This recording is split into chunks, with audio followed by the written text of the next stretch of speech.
اعوذ باللہ من الشیطان الرجیم بسم اللہ الرحمن الرحیم الحمدللہ رب العالمین والصلاة والسلام علی سید الانبیاء والمرسلین حبیب اللہ العالمین بالقاسم محمد اللہم صلی علی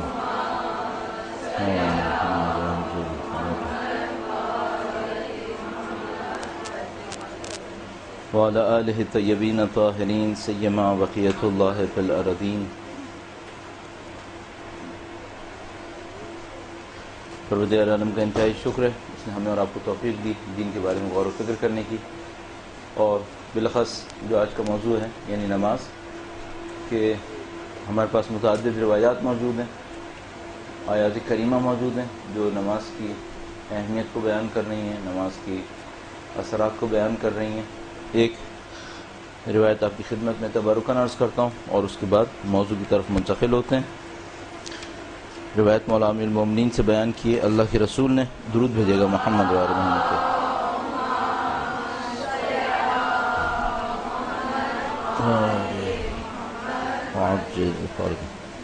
کتاب المواعظ شیخ صدوق کی کتاب ہے، کتاب المواعظ. مواعظ موعظہ کی جمع، مواعظ. کتاب المواعظ کے اندر باب دوم ایمان اور مومنین سے متعلق مواعظ، باب دوم ایمان اور مومنین سے متعلق، اس کے اندر حدیث ارشاد فرمائی ہے، اللہ کے رسول نے مولا امیر المومنین سے ارشاد فرمایا، اے علی، 7 اوصاف والے شخص کامل ایمان والے اور ان کے لیے جنت کے دروازے کھلے ہیں. 7 اوصاف والے شخص کامل ایمان والے اور ان کے لیے جنت کے دروازے کھلے ہیں. نمبر 1 جو مکمل وضو کرے. نمبر 2 نماز اچھے طریقے سے ادا کرے. نمبر 3 اپنے مال کی زکوٰۃ دے. نمبر 4 اپنے غصے کو روکے. نمبر 5 زبان کو قابو میں رکھے. نمبر 6 اللہ سے گناہوں کی معافی مانگے. نمبر 7 اہل بیت رسول سے خیر خواہی کرے، بھلائی کرے، نیکی کرے. اللہم صلی علی محمد.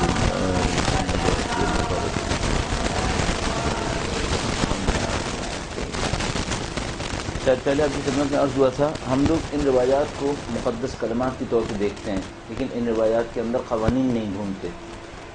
اگر ہم ان کے اندر قوانین ڈھونڈنا شروع کر دیں، ہماری زندگی کے بہت سارے راز کھلیں گے اور بہت ساری چیزیں ہمارے لیے آسان ہو جائیں گی. متعدد قوانین آپ کی خدمت میں اشارتاً عرض ہوئے تھے، آج ایک قانون عرض کرتا ہوں. یہ روایت مولا چھٹے امام سے ہے، درود بھیجے گا محمد و آل محمد.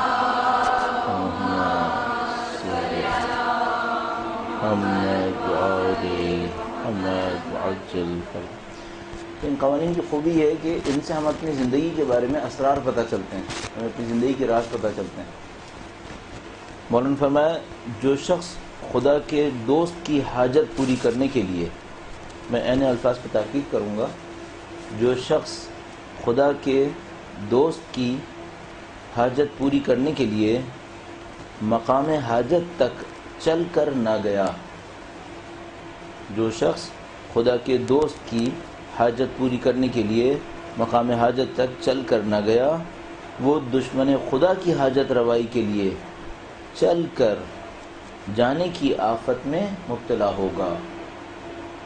وہ دشمن خدا کی حاجت روائی کے لیے چل کر جانے کی آفت میں مبتلا ہوگا. تو یہ قانون کیا کہہ رہا ہے؟ قانون یہ کہہ رہا ہے کہ ایک اللہ کا دوست ہے، اس اللہ کے دوست کی ایک حاجت ہے. فرض یہ ہے کہ آپ اس حاجت کو جانتے ہیں، فرض یہ ہے کہ آپ اس حاجت کو پورے رکھنے پہ طاقت بھی رکھتے ہیں، فرض یہ ہے کہ آپ کے لیے ممکن ہے کہ آپ اس کی جگہ تک پہنچ جائیں اور اس کی حاجت کو پورا کریں. ان فرائض کے ساتھ، مفروضے کے ساتھ، اس میں ہم یہ کوشش کرتے ہیں کہ وہ میں نہ جاؤں، وہ میرے پاس آئے اور چکر لگائے. ٹھیک ہے، بس فرض یہ ہے کہ ایک خدا کا دوست ہے، اس کی ایک حاجت ہے جس کو میں جانتا ہوں، اس کی حاجت کو پورے کرنے پر میری طاقت بھی ہے اور میرے لیے ممکن ہے کہ میں اس کی جگہ تک پہنچ کر اس کی حاجت کو پورا کروں. لیکن میں کہتا ہوں میں نہیں جاؤں گا، وہ میرے چکر لگائے اور اس کو بلاتا ہوں اپنے پاس. ایسی صورت میں کیا ہوگا یہ ہوگا کہ اب جو میں نے مومن کی حاجت کے لیے، خدا کے دوست کی حاجت کے لیے اس کی جگہ تک جانا قبول نہیں کیا تھا، اب کسی دشمن خدا کی حاجت کو پورا کرنے کے لیے میں اس کی جگہ تک جاؤں گا. ٹھیک ہے، اور خدا مجھے اس آفت میں مبتلا کر دے گا کہ میں جاؤں گا دشمن خدا کی حاجت پوری کرنے کے لیے اس کی جگہ تک. صحیح ہے، یعنی ایک عجیب صورتحال یہ کہ حاجت دشمن خدا کی ہوگی اور پھر بھی میں جا رہا ہوں گا. کیوں جا رہا ہوں گا؟ اس وجہ سے کہ جب خدا کے دوست کی حاجت پوری کرنے کا ٹائم آیا تھا تو میں نہیں گیا تھا، میں نے وقت نہیں لگایا تھا. اچھا، اب اگر اس روایت کو قیاس کریں اس معنی میں کہ اس سے قانون حاصل کرنے کی کوشش کریں، نہ قیاس اس باطل معنی میں، تو ہم یوں کہیں گے کہ جہاں کہیں خدا کا حق ہو ہم ادا کرنے کی طاقت رکھتے ہوں اور نہ کریں تو دشمن خدا پر اسی مقدار میں ہمارا مال، ہمارا وقت، ہماری شہرت، ہماری عزت ضائع ہوگی. صحیح ہے، ایک خدا کی مطلوب ایک جگہ ہے جہاں پر ہمارا کچھ مال لگنا ہے یا ہمارا وقت لگنا ہے یا ہماری شہرت لگنی ہے یا ہماری عزت لگنی ہے. اگر طاقت رکھتے تھے اور نہیں لگائی، اب کیا ہوگا؟ اب یہی مال، یہی طاقت، یہی شہرت، یہی عزت ایسی جگہ پہ لگے گی جو دشمن خدا کے لیے ہوگی. اچھا، اگر وہاں پہ لگاتے تو کیا فائدہ تھا؟ وہاں پہ لگاتے تو فائدہ یہ تھا کہ ثواب بھی ملنا تھا، مقامات بلند ہو جاتے، نعمتوں میں اضافہ ہو جاتا. اب کیا ہوا؟ اب یہ ہوا کہ گناہ بھی ہوا کیونکہ ہم نے ظالم کی مدد کی، دشمن خدا کی مدد کی. جو توفیق ملی تھی، جو نعمت ملی تھی، وہ بھی ضائع ہو گئی. اس نعمت کے ضائع ہونے کے نتیجے میں جو اچھی جگہ پہ لگنے سے نعمت نے بڑھنا تھا، اب نعمت نے بڑھنا بھی ختم کر دیا. صحیح ہے، اور یہ سب کیوں ہوا؟ جس جگہ پہ خرچ کرنا تھا اس جگہ پہ خرچ نہیں کیا. یہ اللہ کا قانون ہے. اب یہ اموال کے معاملے میں بھی ایسا ہی ہے. یعنی اگر کسی کو ایک واجب جگہ پہ دولت خرچ کرنی تھی، مثلا زکوٰۃ دینی ہے، خمس دینی ہے، مومنین کے حقوق کی ادائیگی ہے، صلہ رحم ہے، تو کرنا تھا، اس نے نہیں کیا. اب دشمن خدا پر اتنا ہی مال خرچ ہوگا، یا کہیے کہ حرام کام پر اتنا ہی مال خرچ ہوگا، اور اس کے وہ سارے نتائج بھی آئیں گے. جو حرام پہ خرچ کرے گا اس کی سزا بھی آئے گی، پیسہ بھی ضائع ہوگا اور پیسہ بڑھنا بھی کم ہو جائے گا. اور یہ سب کیوں ہوگا؟ کیونکہ اس نے جہاں کر لینا چاہیے تھا وہاں پہ نہیں کیا گیا. اب آپ اور میں اپنی زندگی کا جائزہ لیں کہ جہاں پر ہمیں کرنا چاہیے وہ جگہ کون سی ہے. اگر ہم نہیں کریں گے تو نعوذ باللہ کس بلا میں مبتلا ہو سکتے ہیں. اب اس اگر قانون کی صورت میں ہم دیکھیں، پہلی روایت کے اوپر واپس آئے تو پہلی روایت نے جو 7 اوصاف بیان کیے ہیں ان میں سے 2 کا تعلق نماز سے ہے. وضو اچھے طریقے سے کرے، وضو مکمل کرے. اور وضو مکمل کرے کا مطلب کیا ہو سکتا ہے؟ وہ یہ ہے کہ وضو کے مستحبات کو بجا لائے اور وضو کرنے کے دوران جو حکمتوں کو غور کرنا چاہیے تھا اسے، وہ اس کام کو کر لے. اسی طریقے سے نماز اچھے طریقے سے ادا کرے، یعنی نماز کے مستحبات کو انجام دے اور نماز کے اندر جو غور و فکر ہونا چاہیے تھا، ان اقم الصلاۃ لذکری، نماز قائم کرو میرے ذکر کی خاطر، اس ذکر کو اس کو سمجھ لینا چاہیے تھا. اب یہاں پر ہم نماز کے بارے میں بیان کو شروع کرتے ہیں. اس میں نماز کی اہمیت ظاہر کے واضح ہو رہی ہیں اور بہت ساری روایات ہیں. مثلا ایک اور روایت میں فرمایا، اے علی مومن کی 3 علامتیں ہیں، نماز، زکوٰۃ اور روزہ. اے علی مومن کی 3 علامتیں ہیں، نماز، زکوٰۃ اور روزہ. یعنی کیا مطلب یہ 3 علامتیں ہیں؟ یہ تو غیر مومن بھی انجام دے سکتے ہیں. یعنی مومن کی یہ 3 چیزیں انتہائی درجے کی اچھی ہوں گی. غیر مومن ان 3 چیزوں کو اچھے طریقے سے انجام نہیں دے گا، اس میں خرابی کرے گا. اچھا، اب ہم نماز کی طرف توجہ دیتے ہیں اور جو ہمارا ٹاپک ہے اس کو کور کرنے کی کوشش کرتے ہیں. ابتداءً نماز کے بارے میں قرآن کریم کی اس آیہ کریمہ کو دیکھتے ہیں کہ خدا تعالیٰ فرماتا ہے، ان الصلاۃ تنہی عن الفحشاء والمنکر. پہلے اس آیہ کریمہ کی تھوڑی سی تحلیل کر لیتے ہیں کہ یہ عمل کیسے انجام پائے گا. قرآن کریم نے ایک دعویٰ کیا ہے اور وہ دعویٰ یہ ہے کہ نماز بے حیائی اور برائی سے روکتی ہے. اچھا، اب ہمارے ساتھ مشکل یہ ہے کہ ہم یہ دیکھ رہے ہیں کہ بہت سارے لوگوں کی نمازیں ان کو بے حیائی اور برائی سے نہیں روک رہی ہیں. اب ہمارے سامنے 2 راستے ہیں. ایک راستہ تو ہم یہ کہیں کہ نعوذ باللہ تعالی آیت کا جو معنی ہے مفہوم ہے و مشکوک ہے، اس کو ہم نہیں کہہ سکتے. آیہ کریمہ واضح ہے، آیہ کریمہ کی سند ظاہر قرآن کریم ہے، تو پھر سند کی ضرورت نہیں ہے ہمیں، اور مفہوم اور سند کی قطعی ہوتے ہوئے پھر اس کے بارے میں شبہ ممکن نہیں ہے. تو ہم زیادہ سے زیادہ یہ کہہ سکتے ہیں کہ جن کی نماز بے حیائی اور برائی سے نہیں روک رہی وہ اصل میں نماز نہیں ہے، وہ نماز نہیں ہے. وہ کچھ اور ہے۔ اچھا اب کوئی یہ کہہ سکتا ہے کہ نماز نہیں ہے تو کیا مطلب کیا ہے؟ تو ہم کہیں گے یعنی نماز کا کم از کم وہ مصداق نہیں ہے جو برائی اور بے حیائی سے روک لے۔ بس ہم یہ سمجھتے ہیں نماز کے درجات ہیں 1 سے لے کے 100 تک مختلف چیزیں ہیں جو نماز کہلاتی ہیں۔ 1 سے لے کے 100 تک مختلف درجات ہوں، فرضی کے طور پہ لے لیتے ہیں۔ فرض کر لیتے ہیں اگر کوئی 40 درجے تک پہنچ جائے تو اس کی نماز بے حیائی اور برائی سے روک لے گی۔ اب اگر اس کی نماز بے حیائی اور برائی سے نہیں روک رہی اور یہ نماز تو ہے، اس کا مطلب ہے یہ نماز اس 40 درجے تک بھی نہیں پہنچی ہے۔ اور اس کے بعد درجات بہت ہیں، کیوں؟ کیونکہ الصلاۃ معراج المومن، نماز مومن کی معراج ہے۔ کیا مطلب اس کا نماز مومن کی معراج ہے؟ جیسا آپ میں سے اگر کوئی ایک اس کے اوپر کمنٹس کرے نماز مومن کی معراج ہے، کیا مطلب؟ کوئی ایک بولے کچھ چیز۔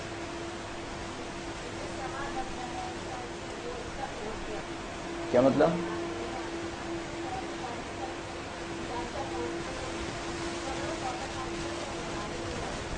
صحیح ہے، ہم یہاں پہ 2 مطلب لے سکتے ہیں۔ نماز مومن کی معراج ہے یعنی اگر نماز مومن کو عروج تک پہنچا دے گی۔ معراج کا مطلب عروج ہے، عروج کا مطلب بلندی ہے۔ نماز مومن کو بلندی تک پہنچا دے گی۔ اگر ہم معراج کا مطلب اس کا لفظی مطلب لیں، معراج عروج سے ہے، عروج کا مطلب بلندی ہے، نماز مومن کی معراج ہے یعنی نماز مومن کو بلندی تک پہنچائے گی۔ لیکن اگر ہم نے معراج کو وہ معراج لیا جو اللہ کے نبی کے ساتھ پیش آئی تھی، تب ہم کیا کہیں گے؟ نماز مومن کی معراج ہے، کیا مطلب؟ یعنی جو نبی معراج کے اندر جس مقام پر پہنچے تھے، مومن اپنی حد میں ایسے کسی مقام تک نماز کے ذریعے پہنچ سکتا ہے۔ صحیح ہے؟ اب اللہ کے نبی نے معراج کے اندر کیا کیا تھا؟ خدا تعالیٰ فرماتا ہے ہم نے ان کو زمین و آسمان کا مشاہدہ کروایا تھا۔ اس کا مطلب یہ ہے کہ کوئی مومن اگر نماز کو صحیح انجام دے دے تو آسمان اور زمین کے مشاہدات کو نماز کے اندر انجام دے سکتا ہے، نہ اس سطح میں جو نبی کے لیے انجام پائے، ظاہر ہے، لیکن کسی شباہت کے اندر رہتے ہوئے وہ اس معراج کو حاصل کر سکتا ہے جو اس کے لیے ممکن ہے۔ یہ دوسرا مطلب ہو جائے گا نماز مومن کی معراج ہے۔ بس ایک میں ہم معراج کی لفظی معنی لیں گے عروج یعنی بلندی، اور دوسرے میں معراج کا مطلب وہ واقعہ لے لیں گے جو اللہ کے نبی کے ساتھ پیش آیا۔ سورہ اسراء نے اس پر اشارہ فرمایا۔ اچھا اب یہ تو نماز کی اہمیت کے بارے میں ہو گیا، اور ہم اس آیت کریمہ سے تھے ان الصلاۃ تنہی عن الفحشاء والمنکر، نماز بے حیائی اور برائی سے روکتی ہے۔ اس کا میکینزم کیا ہے؟ نماز کیسے بے حیائی اور برائی سے روکتی ہے؟ اس کو ہمیں سوچنا ہوگا۔ اچھا اس کا ایک سادہ میکینزم ہے، وہ یہ ہے کہ نماز کی ادائیگی کے وقت اگر کوئی شرائط پر توجہ دے گا خود بخود برائی اور بے حیائی سے بچ جائے گا۔ صحیح، یہ پہلا میکینزم ہے۔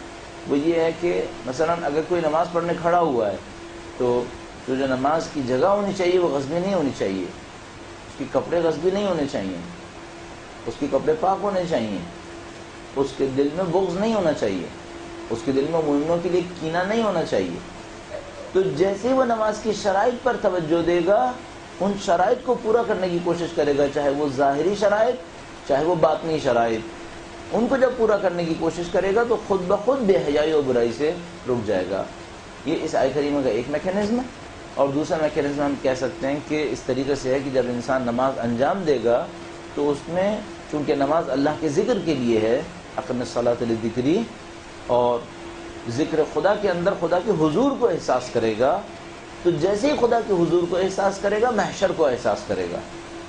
یعنی وہ سوچے گا جس طرح سے آج میں یہاں کھڑا ہوں کل مجھے میدان حشر میں کھڑا ہونا ہے، اس فرق کے ساتھ کہ آج میرے پاس ایک موقع ہے کہ میں صحیح کروں اور پھر اس دن موقع نہیں ہوگا۔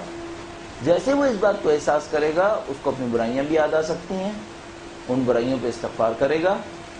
یہ دوسرا میکینزم ہے۔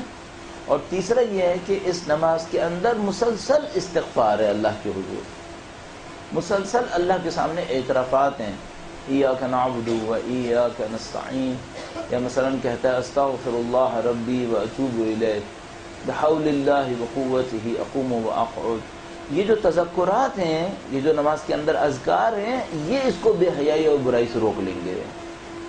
بس 3 ہم نے واسطے سوچے اس بات کے کہ نماز بے حیائی اور برائی سے کیسے روکے گی۔ پہلے مطلب میں کہا کہ اس کی شرائط ظاہری اور باطنی موجب بنیں گی کہ یہ نمازی بے حیائی اور برائی سے روکے۔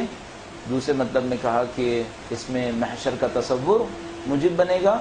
اور تیسرے میں یہ کہ اس کے اذکار اور اوراد اگر توجہ سے انجام پائیں گے تو وہ انسان کو برائی اور بے حیائی سے روک لیں گے. اب ہم نماز پہ توجہ دینے کی کوشش کرتے ہیں اور ظاہر ہے کہ نماز کے اندر پہلا عمل وضو کا ہے اور وضو کی طرف توجہ دیتے ہیں. اس سے پہلے کہ ہم اس مطلب کو بیان کریں ایک اور بنیادی مطلب کی طرف اشارہ کرتے ہیں. درود بھیجے گا محمد و آل محمد کو.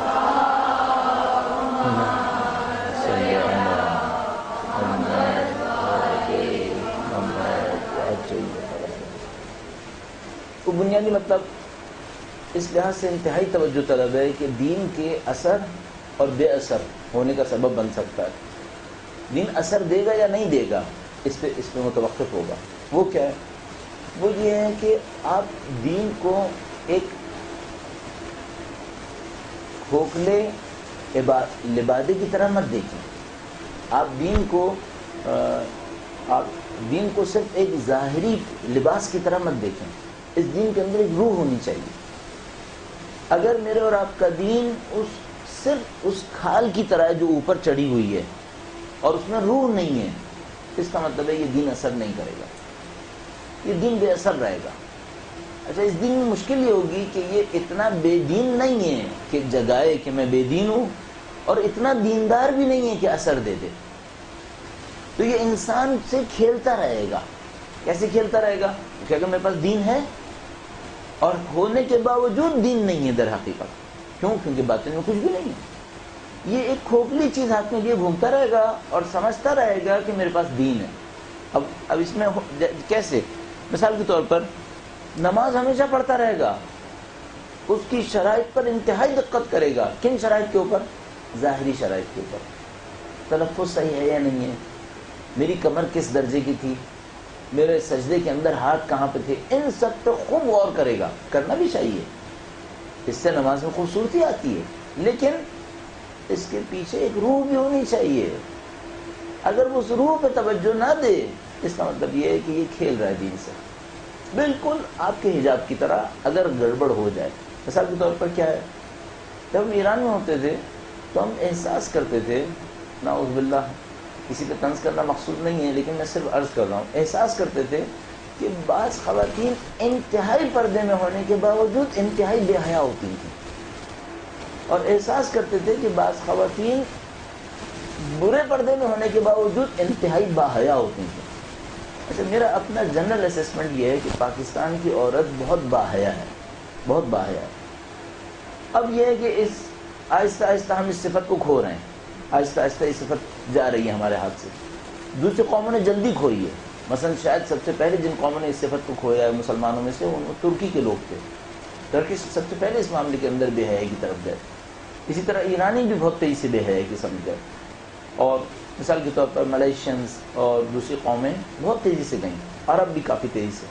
لیکن شاید بر صغیر نے اب تک ریزسٹ کیا ہے، بر صغیر نے اب تک مقابلہ کیا ہے.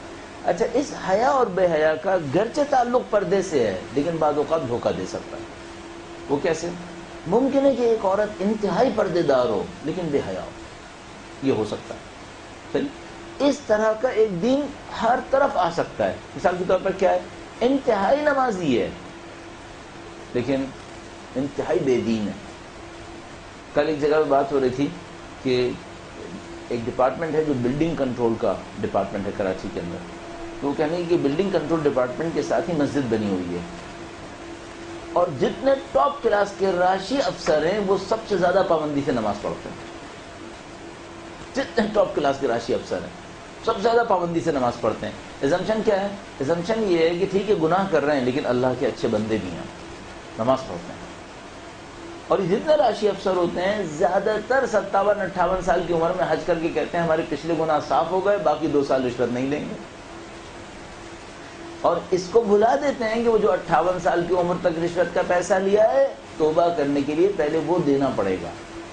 اس کو بھلا دیتے ہیں، کہتے ہیں وہ اپنے ہاتھ میں رکھیں گے، ہمارے بیلنسز، ہماری جائیداد سب کچھ چلتی رہے گی، حج کر کے ہم اتنے ہی پاک ہو گئے جیسے ابھی پیدا ہوئے تھے، اور باقی 2 سال رشوت نہیں لیں گے. یہ کیا ہو رہا ہے؟ یہ وہی کھوکھلا دین ہے، یہ وہی کھوکھلا دین ہے. آپ اپنی زندگی میں حتی الامکان کوشش کیجئے گا آپ کا دین آپ کو دھوکہ نہ دے. یعنی البتہ اگر میں ٹرمینالوجی کو اور صحیح کروں آپ کی دینداری آپ کو دھوکہ نہ دے. دین تو دھوکہ نہیں دے سکتا، نہ دین کسی کو دھوکہ دے گا.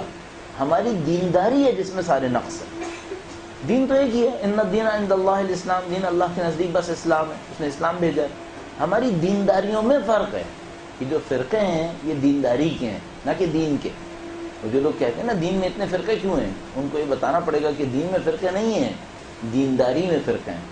اور جتنے مسائل ہمارے ساتھ ہیں یہ ہماری دینداری کے مسائل ہیں.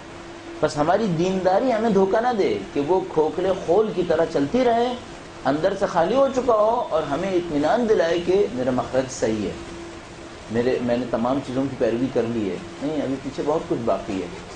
اور اس کھوکھلے دین کی ایک نشانی وہ سوال بنتا ہے جو ہم لوگوں کے سامنے بار بار آتا ہے، وہ یہ کہ ہم نماز پڑھتے ہیں، ہم روزہ رکھتے ہیں، ہم نے یہ کر لیا، ہم نے وہ کر لیا، اب دین میں کیا بچا ہے؟ یہ سوال واضح طور پہ بتا رہا ہے کہ ان کا دین کھوکھلا ہے.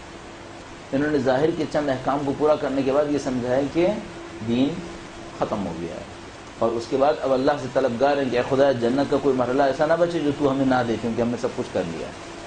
ان کو نہیں پتا کہ یہ ظاہر ہے، ابھی پیچھے بہت کچھ باقی ہے جو ہم لوگوں کے لیے ظاہر ہے، چونکہ ہم اس وادی میں اترے ہی نہیں ہیں.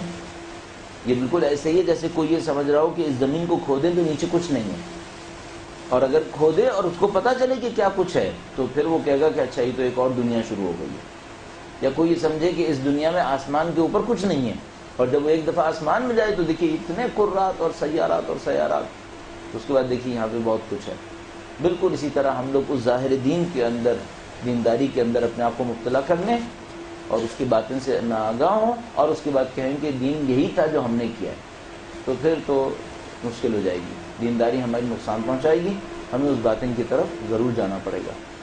اچھا، اب یہ خطرہ بھی ہے کہ کوئی یہ کہے ہم باطنی مذہب ہو گئے ہیں اور ہمیں ظاہر کی ضرورت نہیں ہے. مثال کے طور پر آخانیوں نے تقریباً یہی دعویٰ کیا ہوا ہے، اسماعیلی کمیونٹی نے تقریباً یہی دعویٰ کیا ہوا ہے. انہوں نے کہا ہم باطنی مذہب ہیں. باطنی مذہب کیا ہے؟ یعنی ہم باطن سے عبادت کرتے ہیں، ہمیں ظاہر کی عبادت کی ضرورت نہیں رہی ہے. لہذا جب ان کو نماز پڑھنا ہوتا ہے تو ایک حلقے میں بیٹھ جاتے ہیں، اس حلقے کے درمیان میں مثلا ٹیپ ریکارڈر کے ذریعے یا کوئی فرد ہوتا ہے وہ بول رہا ہوتا ہے اور سب لوگ اس کو سن رہے ہوتے ہیں.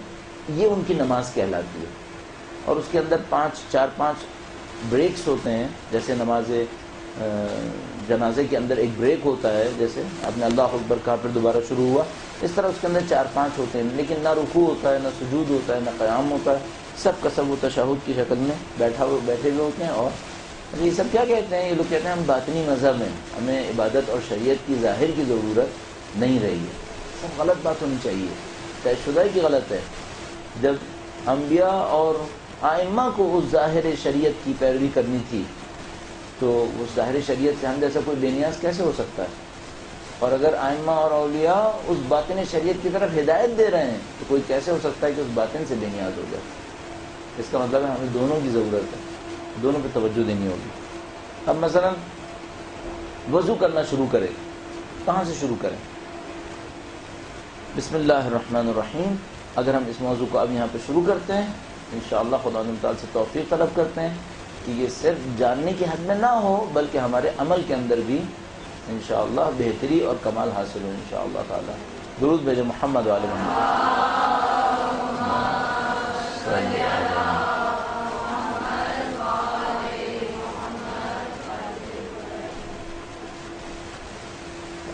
آپ کے ذہن میں ہے کہ علم صرف جان لینا نہیں ہے، یعنی علم کا نتیجہ صرف جان لینے کے اوپر نہیں آئے گا، آپ کو عمل پہ جانا ہوگا. اچھا، عمل کے لیے کیا کریں؟ پہلے مرحلے میں جو وضو کے اعمال کی دعائیں ہیں ان دعاؤں کو کسی نہ کسی طریقے سے یا یاد کرنے کی کوشش کریں یا پڑھنے کی کوشش کریں. اچھا، اس کا سادہ طریقہ کار یہ ہو سکتا ہے کہ مثال کے طور پر توضیح المسائل کے اندر وہ دعائیں لکھی ہوئی ہوں، آپ ان دعاؤں کو نکالیں اور اس کو آپ اپنے گھر میں کسی ایسی جگہ پہ لگا دیں کارڈ وغیرہ کی صورت میں جہاں پر آپ وضو کرتے ہیں. اس کو سائیکل اسٹائل کر لیں یا اس کو پلاسٹک کوٹنگ کر لیں. پلاسٹک کوٹنگ کرنے کے بعد اس کو کسی ایسی جگہ پہ لگا دیجئے جہاں پر آپ وضو کرتے ہیں. اس سے فائدہ کیا ہوگا؟ جب آپ وضو کر رہے ہیں آپ سامنے دیکھ دیکھ کر پڑھنا شروع کر دیں.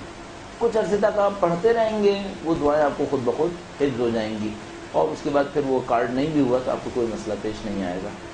اچھا، ان دعاؤں کے اندر ان اعمال کے پیچھے جو مصلحت ہونی چاہیے ان مصلحتوں پر اشارہ ہوا ہے، اچھا اشارہ ہوا ہے، اور اگر کوئی چاہے تو ان سے بہت کچھ سیکھ سکتا ہے۔ مثال کے طور پر نماز پڑھنا شروع کرتا ہے، وضو کرنے کے لیے جا رہا ہے، سب سے پہلے اپنے آپ سے پوچھے اس وضو کا مطلب کیا ہونا چاہیے۔ ایک سادہ سا کام ہے، آپ نے پانی لینا ہے، آپ نے جسم کے کچھ اعضاء کے اوپر پانی یا براہ راست ڈالنا ہے یا بالواسطہ ڈالنا ہے۔ براہ راست ڈالنے کو ہم دھونا کہتے ہیں، بالواسطہ لگانے کو ہم مسح کہتے ہیں۔ آپ نے یہی کام کرنا ہے، کل کام یہی ہے۔ آیا کل یہی ہے یا اس کے پیچھے کچھ اور ہے؟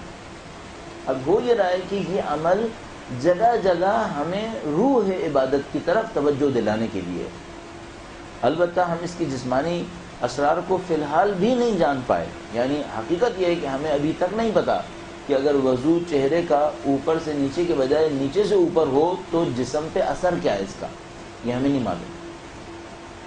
ہم فی الحال تابع شریعت ہوتے ہوئے اوپر سے نیچے کر رہے ہیں، شاید کبھی سائنس میں کوئی ڈیولپمنٹس ہوں اور ہمیں پتہ چلے کہ نیچے سے اوپر کرنے میں نقصان کیا ہے اور اوپر سے نیچے کرنے میں فائدہ کیا ہے، شاید کوئی ہمیں بعد میں پتہ چل جائے۔ کچھ پوائنٹس پتہ چلتے ہیں لیکن وہ اتنے قیمتی نہیں ہیں کہ ہم یہ سوچیں شریعت ان کی خاطر ہوئی ہوگی۔ کچھ پوائنٹس پتہ چلتے رہتے ہیں لیکن وہ اتنے زیادہ قابل اتنا نہیں ہے۔ فی الحال ہم یہ سوچتے ہیں ہمیں نہیں معلوم ان کے جسمانی اسرار کیا ہیں، کچھ کے شاید اندازہ ہوتے ہیں لیکن کچھ کے نہیں معلوم، لیکن کم از کم یہ سمجھ میں آتا ہے اس کے کچھ روحانی اسرار ہونے چاہیے۔ مثلا آپ نے پانی کو دیکھا، دعا کیا ہے اس موقع کے اوپر؟ حمد اس خدا کی جس نے پانی کو پاک و پاکیزہ خلق کیا اور پاکیزہ کرنے والا بنایا، صحیح ہے؟ اس کو طہور بنایا، وَلَمْ يَجْعَلْهُ نَجَسًا، اس کو طہور بنایا۔ طہور خود بھی پاکیزہ ہے، دوسروں کو بھی پاکیزہ کرتا ہے، ٹھیک ہے؟ اس کے پیچھے راز کیا ہو سکتا ہے؟ خدایا ہم ایسے ہوں کہ خود بھی پاکیزہ ہوں، دوسروں کو بھی پاکیزہ کر دیں، ہمیں بھی طہور بنا دے۔ اس نے مٹی کو طہارت دی ہے، اس نے پانی کو طہارت دی ہے، کیا اپنی بہترین مخلوق کو طاہر و طہور نہیں دیکھنا چاہتا؟ یقیناً طہور دیکھنا چاہتا ہے کہ اس کی بہترین مخلوق خود بھی طاہر ہو اور دوسروں کے اندر طہارت کا سبب بنے۔ تو یہ ایک اشارہ ہمیں وہاں سے ملتا ہے کہ ہماری زندگی کا ہدف کس طرف ہونا چاہیے، صحیح؟ اس طرح ہر عمل کے پیچھے ہمیں کوئی نہ کوئی مصلحت ملتی چلی جائے گی اور ان مصلحتوں کو ہم دیکھنا شروع کر دیتے ہیں۔ مثال کے طور پر آپ ہاتھ دھو رہے ہیں، کیا مصلحت سوچ سکتے ہیں ہاتھ دھونے کے پیچھے؟ ہم مثال کے طور پر ہاتھ دھو رہے ہیں اور ہاتھ دھوتے ہوئے سوچ سکتے ہیں کہ خدایا میں نے ان ہاتھوں سے کچھ گناہ کیے ہوں گے، اب ان گناہ آلود ہاتھوں کو تیری بارگاہ میں اٹھانا میرے لیے اچھا نہیں ہے۔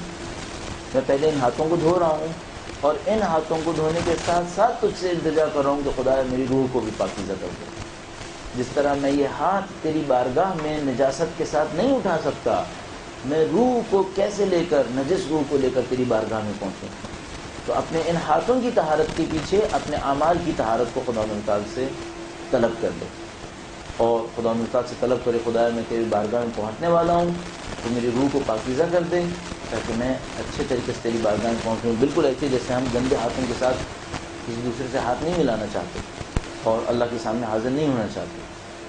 اسی طریقے سے جب فرمائے کہ اپنے منہ میں پانی ڈالے کہ کلی کرے، تو اس موقع پر کس بات کو سوچے؟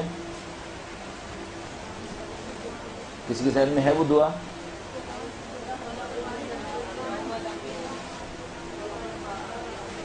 ٹھیک ہے، کوئی آپ میں سے کوئی ایک اس دعا کو بیان کرے۔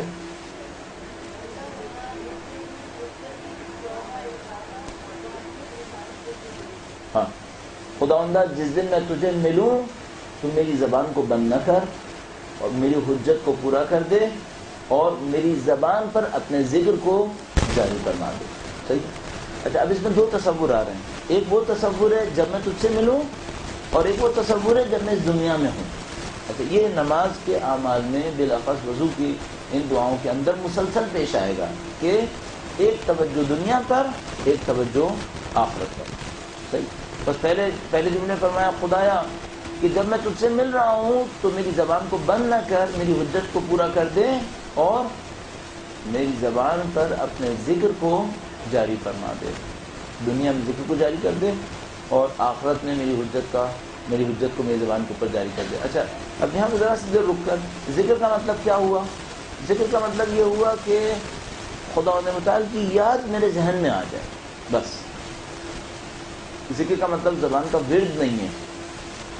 عربی میں بظاہر ایسا ہے کہ کوئی دو لفظ 100% ایک جیسے نہیں ہونے چاہیے، گرچہ عربی میں ایک اس طرح استعمال کرتے ہیں جس کو وہ مشترک کہتے ہیں کہ مثلا ایک لفظ کے دو معنی ہو سکتے ہیں اور اسی طرح دو معنی کا ایک لفظ ہو سکتا ہے، ٹھیک ہے، لیکن معمولاً وہ یہ کہتے ہیں کہ کوئی نہ کوئی فرق ضرور ہوگا، کوئی نہ کوئی فرق ضرور ہوگا۔ تو اگر مثال کے طور پر ذکر کا مطلب یہ لیں کہ زبان کے اوپر جاری کرنا، تو ورد بھی پھر یہی ہے، ورد بھی یہی ہے۔ اور ذکر اور ورد میں ہم کیا فرق رکھیں گے؟ ورد تقریباً وہ حالت ہے جس میں لفظ کے معنی پہ توجہ نہیں ہے، اور ذکر وہ حالت ہے جس میں لفظ کے معنی پر بھرپور توجہ ہے، بھرپور توجہ ہے۔ ذکر میں لفظ علامت ہے، ورد میں لفظ ہدف ہے، صحیح ہے۔ اور جب آپ ذکر کرتے ہیں تو لفظ صرف ایک علامت ہوتی ہے اس کے مفہوم کے لیے، اور جب آپ ورد کر رہے ہوتے ہیں تو معمولاً لفظ ہی ہدف ہوتا ہے۔ اب آپ تصور کیجئے گا، یہ جو ہم تسبیح پڑھتے ہیں یہ ہمارا ذکر ہے یا ورد ہے؟ یہ معمولاً ورد ہے، ذکر نہیں ہے۔ اور اصل نماز ورد کے لیے نہیں ہے، اصل نماز ذکر کے لیے۔ یہ ہماری کمی ہے، اور اسی کمی کو ہم آہستہ آہستہ پورا کرنے کی کوشش کر سکتے ہیں کہ ہمارے اور آپ کی عبادات کے اندر یہ کمی پوری ہوتی چلی جائے، صحیح۔ اس کے بعد خدا متعال کے حضور وضو کرتے وقت اس نے ناک میں پانی ڈالا ہے، اور ناک میں پانی ڈالتے وقت ایک دعا پڑھی ہے۔ آپ یہاں اس کو بتا رہا تھا، اس دعا کو ناک میں پانی ڈالتے وقت ایک دعا پڑھنی ہے، کیا ہے؟ زور سے بولیے گا پلیز۔ ہاں،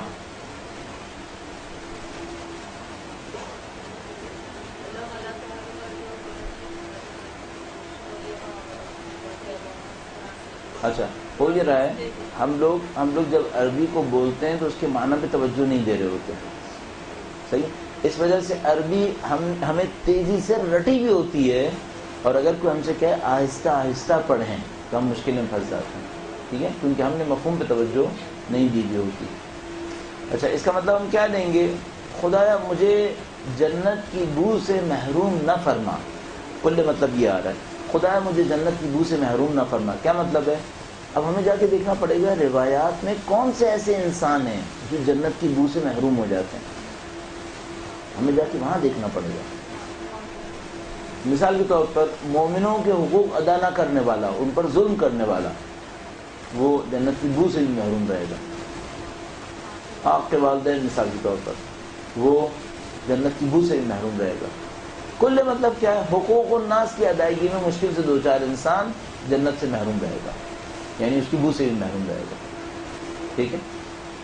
اب یہ عمل ہمیں کیا یاد دلا رہا ہے؟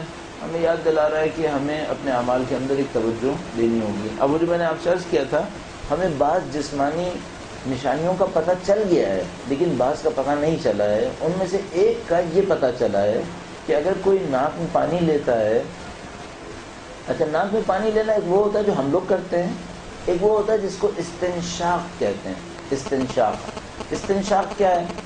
استنشاق یہ ہے کہ اتنا پانی گھسیٹا جائے کہ ناک کے اندر تک پانی چلا جائے، ٹھیک ہے، البتہ اتنا کہ بس ناک کے اندر گیا ہے، ٹھیک ہے۔ اگر کوئی اتنا ہی کرے تو بعض لوگوں کے لیے تو بہت ہی تکلیف دہ ہو جائے گا، بعض لوگوں کے لیے بہت تکلیف دہ ہوگا، لیکن عجیب بات یہ ہے کہ اس سے بہت ساری بیماریوں کا علاج ہو سکتا ہے، اس سے بہت ساری بیماریوں کا علاج ہو سکتا ہے۔ ہمارا قوم میں ایک دوست ہوا کرتا تھا، فرینچ تھا، اس کی ماں عیسائی تھی، باپ مسلمان تھا، الجزائر کا مسلمان باپ تھا اور ماں جو تھی وہ فرینچ تھی۔ خود فرینچ تھا، انقلاب اسلامی آنے کے کافی عرصے کے بعد وہ مسلمان ہوا، اور مسلمان ہونے کے بعد پتہ نہیں کس طریقے سے جد و جہد کر کے خود دینی تعلیم کے لیے آ گیا۔ پہلے مسلمان ہوا اہل سنت، پھر وہاں سے شیعہ ہوا، اور شیعہ ہونے کے بعد وہ قم تعلیم کے لیے آ گیا۔ قم میں مدرسہ حجتیہ میں پڑھتا تھا، پھر جس زمانے میں ایران عراق کی جنگ ہو رہی تھی یہ محاذ پہ گیا، آخری محاذ میں شہید ہو گیا، اور قم میں بہشت زہرا میں یہ دفن ہوا گیا، بہشت معصومہ میں، صحیح۔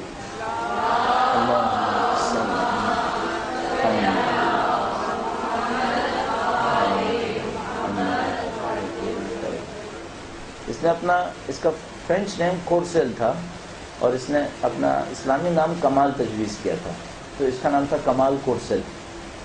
کبھی کبھی میں سوچتا تھا کہ اس بیچارے کا واقعاً کوئی فاتحہ پڑھنے والا نہیں ہوتا، کیونکہ نہ اس کے ماں باپ اس کی طرف توجہ دیتے تھے، اس نے شادی نہیں کی تھی، اور ظاہر کوئی نسل اولاد بھائی بہن کوئی بھی نہیں ہے جو اس کے لیے حتی فاتحہ پڑھتا ہے، لیکن بہرحال بہشت میں دفن ہے اور قوم مقدس کی زمین میں ہے۔ ابھی جو بچے محاذ کے علاقوں میں جاتے ہیں اس جنگ کی یاد کو دیکھنے کے لیے، ان کو وہاں کے گائیڈ اس کے بارے میں ضرور بتاتے ہیں کہ دیکھو انسان کو خدا کوئی ہدایت دے تو کہاں سے کہاں پہنچا سکتا ہے۔ تو اس نے مجھے ایک دفعہ بتایا کہ انہوں نے کہا کہ ایک سرجن تھا جو کسی میڈیکل سائنسز کی کانفرنس کے لیے ایران آیا تھا، برین سرجن، اور جب اس میں کانفرنس وغیرہ ہو گئی تو اس کو مشہد بھی لے جایا گیا۔ اس نے کہا کہ مشہد میں سب سے بڑا مونیومنٹ کون سا ہے؟ بتایا گیا کہ یہاں پر امام کا روضہ ہے، اس وجہ سے اس کو مشہد کہتے ہیں۔ تو اس نے کہا کہ مجھے دیکھنا ہے، تو اس سے ریسٹرکشن کے ساتھ سوچا گیا لے جایا جائے نہ لے جایا جائے، باہر کہا گیا ٹھیک ہے کوئی بات نہیں لے جاتا۔ تو اس کو لے گئے اور اس نے صحن میں دیکھا کہ بہت سارے لوگ وضو کر رہے تھے، تو اس نے ایک آدمی کو وضو کرتے دیکھا، اس نے کلین بھی آبزرو کیا، باقی لوگوں کو بھی دیکھا، ان لوگوں نے بھی یہی کام کیا، بہت آبزرو کیا اس نے، اور اس کے بعد اس نے گائیڈ سے پوچھا کہ یہ لوگ کیا کرنا ہے، تو بتایا کہ یہ وضو کرنا ہے۔ تو اس نے کہا کہ یہ جو پارٹ ناک میں ڈالنے والا ہے یہ ضروری ہے؟ کہا نہیں واجب تو نہیں ہے لیکن مستحب ہے، اچھا اس کو کرنا چاہیے۔ کہنے لگا کہ اس میں کیا حکم ہے؟ اب وہ جو گائیڈ تھا مثلا وہ بھی پریشان ہوا، اس نے کہا پتہ نہیں فقہی حکم کیا ہوگا، میں کیا بتا دوں۔ ایک مولانا صاحب سے پوچھا کہ اس کا حکم کیا ہے، تو انہوں نے بتایا کہ حکم یہ ہے کہ ناک میں ڈالے تو کافی ہے، لیکن اچھا ہے کہ استنشاق کرے۔ استنشاق کرے کیا کرے؟ پانی کو کھینچے اپنے اوپر۔ اچھا اس میں ٹربل ہوتی ہے، ہم لوگ معمولاً نہیں کرتے، خاص کر سردیوں میں اگر میرے جیسے کسی کو سائنس کا مرض ہو تو اس کے لیے بہت تکلیف دہ ہو جاتا ہے۔ عجیب بات یہ ہے کہ یہ سرجن اس کو دیکھنے کے بعد کورسل نے مجھے بتایا، کہنے لگا کہ وہ سرجن کہنے لگا کہ میں اس کو اسٹڈی کروں گا، اور کچھ عرصے کے بعد بار اس نے اسلام ہونے کا اقرار کیا، مسلمان ہونے کا، اسلام قبول کیا، اور اس نے کہا کہ بنیادی سبب یہ عمل ہے۔ اس سے پوچھا کہ اس کا کیا تعلق ہے، تو اس نے کہا کہ میں برین سرجن ہوں اور برین کے آپریشن کا ماہر سمجھا جاتا ہے۔ کہنے لگا کہ ہم لوگ جب دماغ کھولتے ہیں، مغز دیکھتے ہیں، تو اس مغز کے اوپر بعض اوقات کچھ کیڑے ہوتے ہیں، صحیح، جن کو ہمیں نکالنا ہوتا ہے۔ اچھا اس کا کہنا یہ ہے کہ ہمارے پاس کوئی راستہ نہیں ہوتا ان کیڑوں کو نکالنے کا، صرف اتنا کرنا ہوتا ہے کہ اس کے اوپر پانی کے قطرے ڈالنے ہوتے ہیں، بس اگر پانی کے قطرے پڑ جاتے ہیں یہ مر جاتے ہیں اور پھر کوئی تکلیف نہیں ہے، لیکن صرف مشکل یہ ہے کہ پانی کے قطرے وہاں تک ہم ڈال نہیں سکتے بغیر اس کی سرجری کی۔ یہ ایک واحد راستہ ہے جس سے ہم انسانوں کو اس بیماری سے محفوظ رکھ سکتے ہیں، یہ ایک واحد راستہ ہے، استنشاق کا۔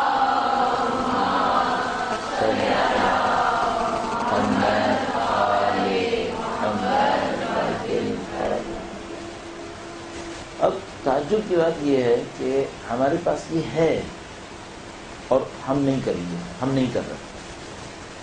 مجھے یہ سمجھ میں آیا کہ جس طرح بھی آپ کی خدمت میں عرض ہوا کہ اگر ایک اللہ کے دوست کی حاجت روائی کے لیے نہیں گئے اس کے مقام تک تو ظالم کی حاجت روائی کے لیے جانا پڑے گا، اسی طرح بہت سارے قوانین ہمارے پاس ہیں، اگر ہم کر ڈالیں تو ہم سے بڑھ کر کامیاب کوئی نہیں ہے۔ مشکل یہ ہے کہ ہم کر نہیں رہے۔ اچھا ابھی میں آپ کو ایک ڈاکٹر کا واقعہ سناؤں، اب آپ شاید کر لیں گے اور اپنے امام کی کہے پہ نہیں کر رہے، یہ گڑبڑ ہو رہی ہے۔ ہم اپنے دین کا ثبوت بھی کہیں اور سے مانگ رہے ہیں، دین پر اعتماد نہیں کر رہے۔ کاش ہم لوگ اپنے دین پہ اعتماد کرنا شروع کریں کہ اگر ہمارے امام نے کہہ دیا ہے، ہمارے نبی نے کہہ دیا ہے، ہماری کتاب میں ہے، ہاں یقین کرنے سے پہلے آپ اس کو جستجو کر لیں کہ ہے یا نہیں ہے۔ اگر ثابت ہو جائے کہ ہے پھر کسی ڈاکٹر کی تائید کا انتظار مت کریں، پھر کریں اس کے اوپر عمل۔ اور میں سوچتا ہوں کہ بھئی اگر اب بھی ہم عمل میں نہیں آزمائیں گے تو کب آزمائیں گے؟ ہمیں دین کی حقیقت کب پتہ چلے گی؟ تو جو بات سمجھ میں آتی ہے پہلے آپ جستجو کر لیں دین میں ہے یا نہیں ہے۔ اگر آپ کے لیے ثابت ہو جائے، مثلا ممکن ہے کوئی یہ کہے استنشاق دین کا حصہ نہیں ہے، صرف ناک میں ڈالنا دین کا حصہ ہے، پہلے معلوم کر لیں فقہی لحاظ سے استنشاق ناک سے پانی کھینچنا دین کا حصہ ہے یا نہیں ہے۔ اگر دین کا حصہ ہے تو پھر دن میں کم از کم 1 دفعہ کرنا. آپ نے 3 دفعہ تو کم از کم واجب وضو کرنا ہی ہے نا. 1 دفعہ کم از کم یہ کرنا ہے. کیوں نہیں کہتا 5 دفعہ؟ اگر کوئی ایسی واجب مصلحت ہوتی تو خدا بھی واجب کر دیتا. خدا بھی واجب کر دیتا. اس کا مطلب کوئی واجب مصلحت نہیں ہے. کم از کم یہ کریں 1 دفعہ کریں. اچھا یہ مجھے احساس ہے کہ تھوڑا سا احتیاط ہی کرنی پڑے گی کہ جن کو کچھ سائنس وغیرہ کی پرابلم ہو شاید ان کے لیے نقصان دہ ہو سکتا ہے. تو یہ احتیاط کر لیں کہ زیادہ نہ ہو, کہیں اب کوئی اور مشکل بن جائے کیونکہ پہلے سے کچھ ہوا ہے. ٹھیک ہے, اس میں بس یہ احتیاط کر لیجیے گا. البتہ میں نے سنا ہے, ایک ڈاکٹر نے مجھے بتایا کہ اگر کسی کو گرمیوں میں سائنس ہو, گرمیوں میں سائنس کی پرابلم ہو تو اس کے لیے یہ بہت اچھا ہے. سن بتایا تھا. لیکن میرے خیال سردیوں میں کسی کو سائنس کی پرابلم ہو جیسے کہ آج کل کا ٹائم ہے تو اس کے لیے اچھا ہوتا ہوگا. میرے خیال میں اس کی تکلیف میں اضافہ ہو جائے گا. تھوڑا سا اس میں احتیاط کرنی پڑے گی. بس یہ ایک عمل ہو گیا جو ناک میں پانی کے ڈالنے کے حساب سے تھا. اب ہم آتے ہیں واجب اعمال کی طرف. اور واجب اعمال کے اندر ظاہر پہلی چیز آپ کے سامنے ہے کہ آپ نے نیت کرنی ہے, اور نیت میں آپ نے کہنا ہے قربتاً الی اللہ. صحیح, جیسے آپ کہیں گے قربتاً الی اللہ, وہ پوری تصویر آپ کے ذہن میں آ جانی چاہیے کہ قربت کا مطلب کیا ہے. اس کا اگر آپ کے ذہن میں ہو تو ہم نے شروع میں آپ کی خدمت میں عرض کیا تھا کہ قربت انسانوں کے اندر اللہ کی اوصاف کا ظہور ہے, کہ جتنی زیادہ اللہ کی اوصاف انسان کے اندر ظاہر ہوں گی وہ اس کی قربت ہے اللہ کے لیے. تو آپ قربت کا تصور لاتے ہی یہ تصور کریں کہ آپ کو اللہ کی اوصاف کو حاصل کرنا ہے, اور ان اوصاف کو حاصل کرنے کے لیے پہلا مرحلہ یہ ہے کہ آپ وضو کر رہے ہیں. اچھا ممکن ہے کوئی یہ کہے ہم اتنی تفصیل سے اگر سوچ سوچ کے وضو کریں تو 10 منٹ لگ جائیں گے. شروع میں 10 منٹ لگیں گے, بعد میں نہیں لگیں گے. بعد میں پھر یہ خود بخود ذہن میں آئے گا. بالکل ایسے جیسے لوگ گاڑی ڈرائیونگ سیکھتے وقت پہلے سمجھ رہے ہوتے ہیں کہ اچھا گیئر تبدیل کرنے کے لیے کیا کیا کرنا ہے, تو اس کے لیے اسٹیپ دے دیتے ہیں, یہ کرو یہ کرو یہ کرو, پھر ایک گیئر چینج ہوگا. آپ کو پوچھے کتنی دفعہ گیئر چینج کرنا ہے, چھوٹی سی ڈرائیو میں سینکڑوں دفعہ, وہ سینکڑوں دفعہ یہ سارے کام کرنے ہیں. لیکن پھر وہ انہی کاموں کو سینکڑوں دفعہ کرے اس کو پتہ بھی نہیں چلے گا, بلکہ شاید بالکل ایسے ہوگا جیسے گاڑی جو ہے وہ آٹو کے اوپر چل رہی ہے, اسے پتہ ہی نہیں چلے گا کہ کب گھر سے نکلے کب وہاں پہنچ گئے, اور آپ نے سارے کام کر بھی لیے جن کے لیے پہلے ایک ایک کے لیے اسٹیج سوچ رہے تھے کہ یہ اسٹیج تھا یہ اسٹیج تھا. تو شروع میں ایسا ہوگا کہ وضو میں آپ کو لگے گا کہ بہت دیر ہو رہی ہے اور بار بار مشکل پیش آئے گی, لیکن بعد میں اس کے بعد پھر انتہائی آسان ہو جائے گا. ہم آتے ہیں وضو کے اعمال کی طرف اور چہرے کو دھونے کی طرف. چہرے کو دھونے میں کیا اس نے کرنا ہے, وہ یہ کہ وہ پانی کو ڈالے پیشانی میں بال اگنے کی جگہ سے لے کر تھوڑی تک, اور اس دوران میں کیا نیت کرے, ظاہر اس کا فقہی حکم ہے, توضیح مسائل کے اندر تفصیل درج ہے, وہاں سے آپ دیکھ لیں گے. اور اس میں کیا سوچے, آپ دو کے علاوہ کسی اور کو دعا یاد ہو بیان کریں گے. ہاں ہاں, اللہم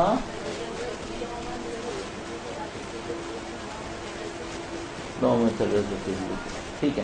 اچھا ہم کوشش یہ کریں گے, وہ جو میں نے کہا دعا کو لکھ لیں, ٹھیک ہے, اور ترجمے کے حساب سے پڑھیں. رواں عربی بغیر ترجمہ سوچے مت پڑھیں, یعنی ایسے ہی پڑھتے چلے جائیں بغیر ترجمے سے میچ کر کے پڑھیں. بھائی یہ وجہ کہتے ہیں چہرے کو, صحیح ہے نا, اس طرح کر کر کے ایک ایک لفظ کو دیکھ لیں تاکہ جب آپ عربی پڑھیں تو آپ کے نزدیک مفہوم بالکل واضح ہو. اچھا اس میں خدا سے دعا کیا کی ہے, اچھا عملاً کیا کیا ہے, عملاً یہ کیا ہے پانی چہرے پہ ڈالا ہے, گندگی پہلے ہٹا چکے تھے, صحیح نا, مثلا اگر چکنائی وغیرہ تھی وہ پہلے ہٹائی جا چکی تھی, اس کے بعد پانی چہرے پہ ڈالا ہے. تو گندے چہرے پہ ڈالا ہے صاف چہرے پہ ڈالا ہے, اصولی بات یہ ہے کہ صاف چہرے پہ پانی ڈالا ہے, پھر اس پانی کو ڈالا ہی کیوں ہے.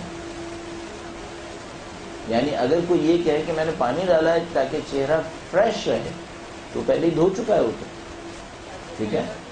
ہاں اب ہم صرف گندگی صاف کرنے کے لیے نہیں ڈال رہے ہیں, اب ہم ایک تصور کے ساتھ ڈال رہے ہیں. وہ تصور کیا ہے, خدایا میرے چہرے کو اس دن نورانی کر دے.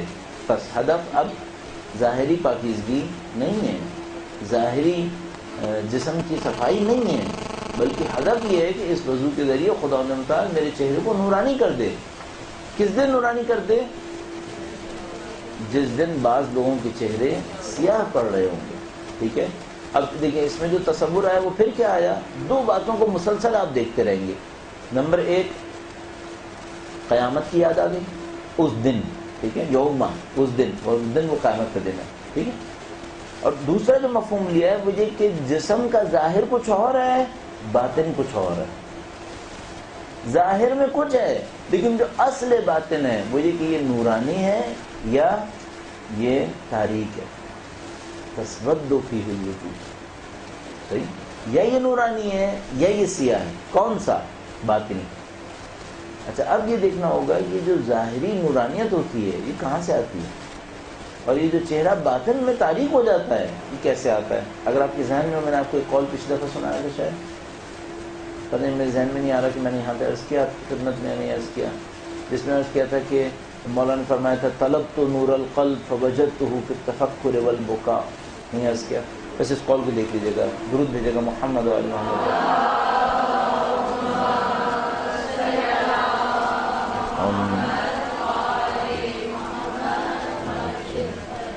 میں کوشش کرتا ہوں اس کی عربی اگر مجھے مل جائے. ابھی یہ کسی عالم نے ایس ایم ایس میں بھیجی تھی مجھے،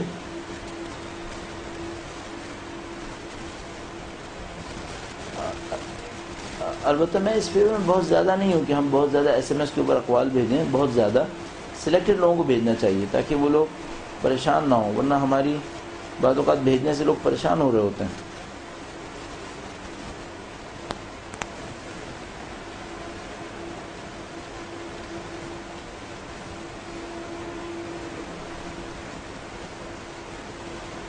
ایک بار پھر درود بھیجے گا محمد و آل محمد.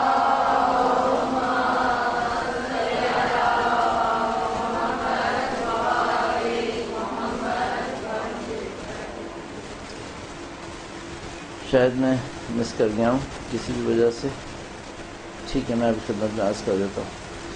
یہ قول ہے خوش قسمتی سے تقریباً 1985-86 میں مجھے پہلی دفعہ پڑھنے کو مل گیا تھا، اور اس سے میں نے کافی چیزیں سمجھنے کی کوشش کی ہیں. اور میں کوشش کرتا ہوں جہاں کہیں مجھے آٹوگراف دینا ہو بہت ساری جگہوں پر میں اس جملے کو لکھا کرتا ہوں. امام نے فرمایا طلبت نور القلب فوجدتہ فی التفکر والبکاء.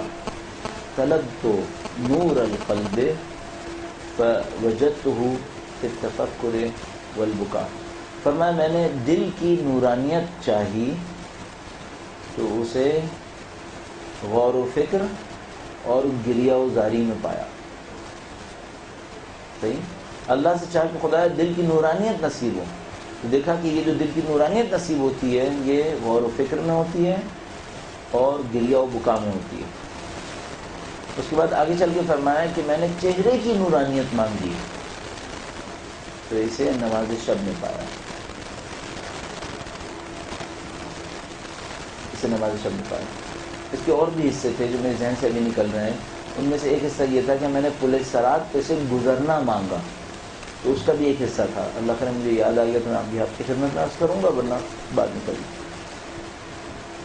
جو مین پوائنٹ ہے وہ یہ کہ چہرے کی نورانیت کے، باطنی چہرے کی نورانیت کے کچھ اسباب ہیں. صحیح، ان اسباب میں سے ایک یہ ہے کہ کوئی فجر سے پہلے اٹھ پائے، یہ چہرے کو نورانی کر دے گا، باطنی چہرے کو. عجیب بات یہ ہے کہ یہ ظاہری چہرے کو بھی نورانی کرے گا. عجیب بات یہ ہے، یعنی اگر کوئی یہ دستور بنا سکے کہ فجر کی نماز سے، فجر کی اذان سے کم از کم آدھا گھنٹہ پہلے اٹھ سکے تو اس کا باطنی چہرہ بھی نورانی ہو سکتا ہے، اس کا ظاہری چہرہ بھی نورانی ہو سکتا ہے. اس کے اوپر ہمارے پاس روایات بھی موجود ہیں اور علماء کی سنت میں، سیرت میں اس کے اوپر تاکید بھی موجود ہے. صحیح، خداوندہ اس دن میرے چہرے کو روشن کر دے، سفید کر دے جس دن چہرے سیاہ پڑ رہے ہوں گے، اور میرے چہرے کو سیاہ نہ کر اس دن جس دن لوگوں کے چہرے سفید ہو رہے ہوں گے. ٹھیک ہے، یعنی مجھے مومنین کی صف میں کھڑا کر دے، مجھے ان لوگوں کی صف میں کھڑا کر دے جس نے تیری بندگی کے لیے مثال کے طور پر شب کے وقت قیام کیا ہو، رکوع و سجود انجام دیے ہوں، اور مجھے ان گناہوں سے بچا لے جو چہرے کی نورانیت کو ختم کر دیتے ہیں. مثلا چہرے کی نورانیت کو کون سے گناہ ختم کرتے ہیں؟ بدترین گناہ جھوٹ ہے. جھوٹ چہرے کی نورانیت کو ختم کر دیتا ہے. بے حیائی ہے، بے حیائی سے چہرے کی نورانیت ختم ہو جاتی ہے. اچھا، ہم اہل خواب نہیں ہیں، یعنی ہم خوابوں پہ زیادہ توجہ نہیں دینا چاہتے، کام بھی نہیں ہے ہمارا، یہ فن بھی نہیں ہے. لیکن اگر آپ خواب میں بہت زیادہ اندھیرے دیکھنا شروع کر دیں تو اپنے کام پہ غور کیجیے گا. کیا مشکل ہے کہ آپ خواب میں اندھیرا ہی دیکھ رہے ہیں ہمیشہ؟ کیوں دیکھ رہے ہیں؟ اس پہ غور کیجیے گا. آپ کے ذہن میں وہ قانون رہے جو میں نے آپ کی خدمت میں عرض کیا تھا پہلے کہ ہمیں برزخ میں وہی حالات نصیب ہوں گے جو ہم لوگوں کے دلوں پہ اس وقت طاری کریں گے. ہمیں وہی حالات دیکھنے پڑیں گے برزخ میں. بس برزخ میں نعوذ باللہ تعالیٰ وہ حقارتیں دیکھنی پڑیں گی جو ہم دوسروں کو اس وقت مبتلا کریں گے, اور برزخ میں وہ خوشیاں بھی ملیں گی جو ہم دوسروں کے دلوں میں اس وقت ڈال پائیں گے. صحیح. تو ہم نے خدا سے دعا کی کہ خدایا ہمیں چہرے کو نورانی کر دے اس دن جب چہرے سیاہ پڑ رہے ہوں, اور اس دن چہرے کو سیاہی سے بچا لے جب کچھ لوگ نورانی ہو رہے ہوں گے. صحیح. اس کے بعد آپ نے سیدھے ہاتھ پہ پانی ڈالا اور اس کے فقہی آداب کا خیال کرتے ہوئے آپ نے اس عمل کو انجام دیا, اور اس کے ساتھ جو دعا پڑھی ہے کوئی دعا بتائے گا؟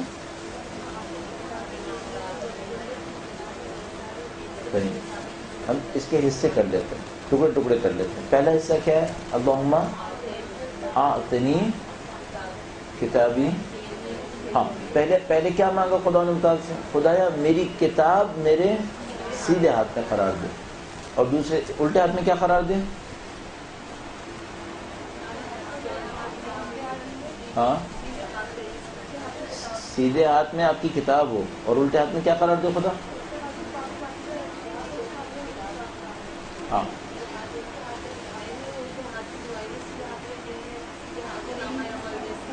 سیدھے ہاتھ میں نام اعمال دے. یہی جو سیدھے ہاتھ کی دعا ہے, اب اس کو دوبارہ پڑھیں عربی والی کو. اللہم کتابی بیمینی والخلد.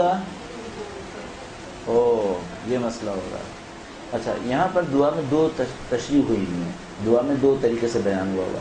ایک دعا میں یہ لکھا ہوا ہے اللہم آتنی کتابی بیمینی والخلد بیساری. صلی علی محمد محمد عجل. ایک بار پھر درود بھیجے گا محمد و آل محمد. صلی علی محمد محمد. ہاں, بس ایک دعا کے انداز میں لکھا ہے اللہم آتنی کتابی بیمینی والخلد بیساری. صحیح. اور دوسرے میں لکھا ہے والخلد بے جنابی. یا آپ نے کیا فرمایا تھا؟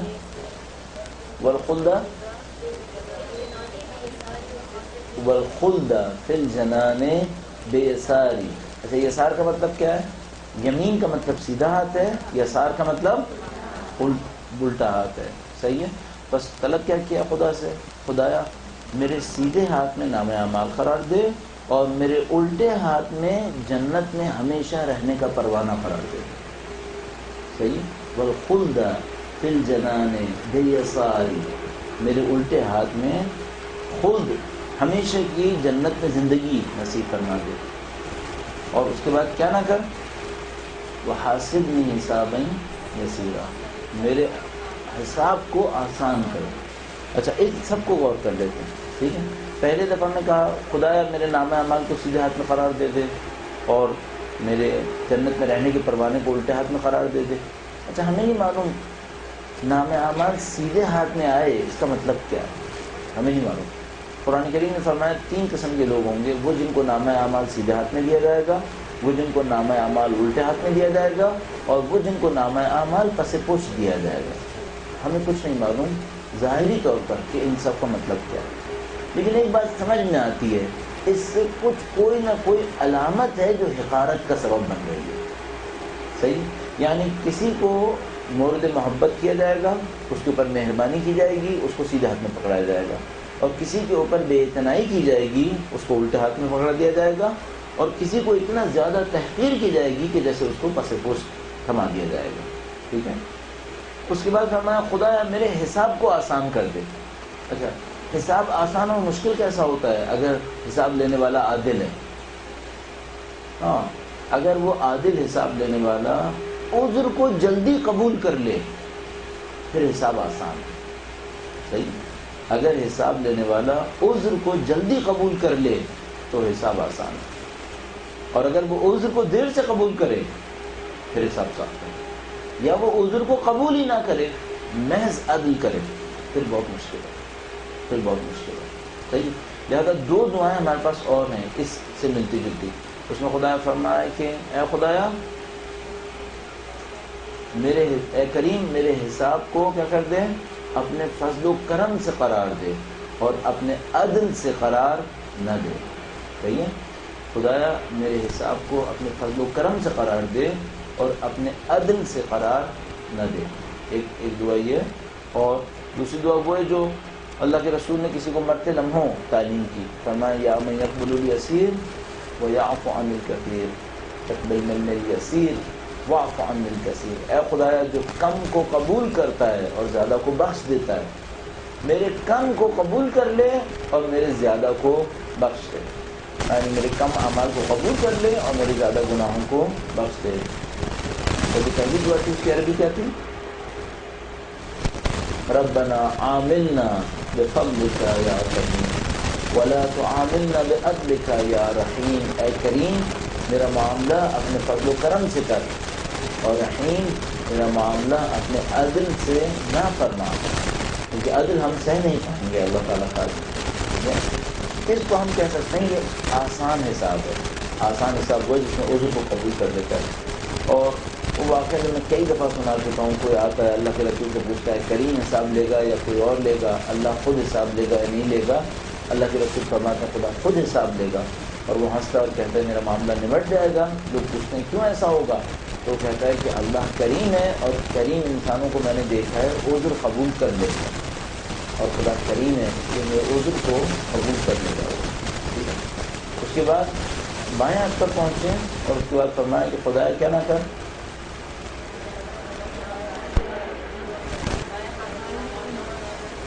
ہاں، اور نفس پشت سے قرار دے۔ ٹھیک ہے؟ یعنی خدا نے تعالیٰ میرے نام اعمال کو بائیں ہاتھ میں قرار نہ دے، نہ میرے نام اعمال کو میرے پس پشت قرار دے، اور پھر دوبارہ دعا یہی کہ خدا میرے حساب کو میرے لیے آسان کر دے،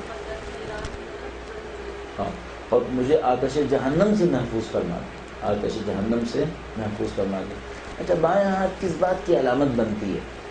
تقریباً ایسی، مثلا ظاہر ہے مقصود یہ نہیں ہے کہ جو لوگ داہنے ہاتھ سے لکھنے والے ہیں اور جو لوگ بائیں ہاتھ سے لکھنے والے ہیں یہ تو مراد نہیں ہے یقیناً، کیونکہ یہ تو طبیعی ٹرینڈس ہیں، نیچرل ٹرینڈس ہیں۔ کوئی دائیں ہاتھ سے لکھتا ہے، کوئی بائیں ہاتھ سے لکھتا ہے، اس میں کوئی مسئلہ نہیں ہے، یا کوئی بائیں ہاتھ سے کام کرتا ہے، اس میں بھی کوئی مشکل نہیں ہے۔ اصل مسئلہ کیا ہے؟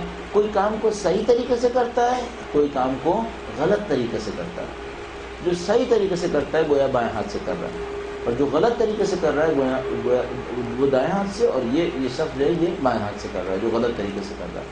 بس بائیں ہاتھ سے کرنے کا مطلب یہ ہے کہ کام کو صحیح طریقے سے انجام نہیں دے رہا ہے، اپنی ذات کے اندر جو پوٹینشیلز اللہ نے رکھے ہیں ان کو استعمال نہیں کرتا ہے، اور چونکہ وہ ناشکرا بندہ ہے، اللہ کی دی ہوئی نعمتوں کی قدر نہیں کرتا ہے، تو خدا تعالیٰ اس کو اس کے کام کے نتیجے میں مبتلا کر دیتا ہے۔ زیادہ تر جن چیزوں کو ہم اللہ کا عذاب کہتے ہیں وہ ہمارے کام کے نتائج ہیں، شاید وہ عذاب بھی نہیں ہے۔ اگر کوئی زہر کھائے گا تو نتیجے میں مرے گا، یہ اللہ کا عذاب نہیں ہے، زہر کا ایک نتیجہ ہے۔ تو زیادہ تر چیزیں جن کو ہم کہتے ہیں اللہ کا عذاب نازل ہوا، عذاب نازل نہیں ہوتا ہے، ہمارے کام کا نتیجہ ہوتا ہے جو ہم جھیل رہے ہوتے ہیں۔ اس کے بعد مسح کرے، اور اس مسح میں کیا دعا کر رہا ہوگا؟ خدا سے دعا کر رہا ہوگا خدایا مجھے اپنی 3 نعمتوں میں شامل کر دے، رحمت میں، برکات میں اور مغفرت میں۔ خدایا اپنی رحمت میں مجھے شامل کر لے۔ غشنی کا مطلب کیا ہوتا ہے؟ غشنی کا مطلب ہوتا ہے کسی چیز کو چھپا لینا، ٹھیک ہے؟ یعنی اگر ایک کپڑا کسی کے اوپر ڈالا جائے جیسے اس کا کچھ نظر نہیں آئے تو ہم کہتے ہیں غشہ۔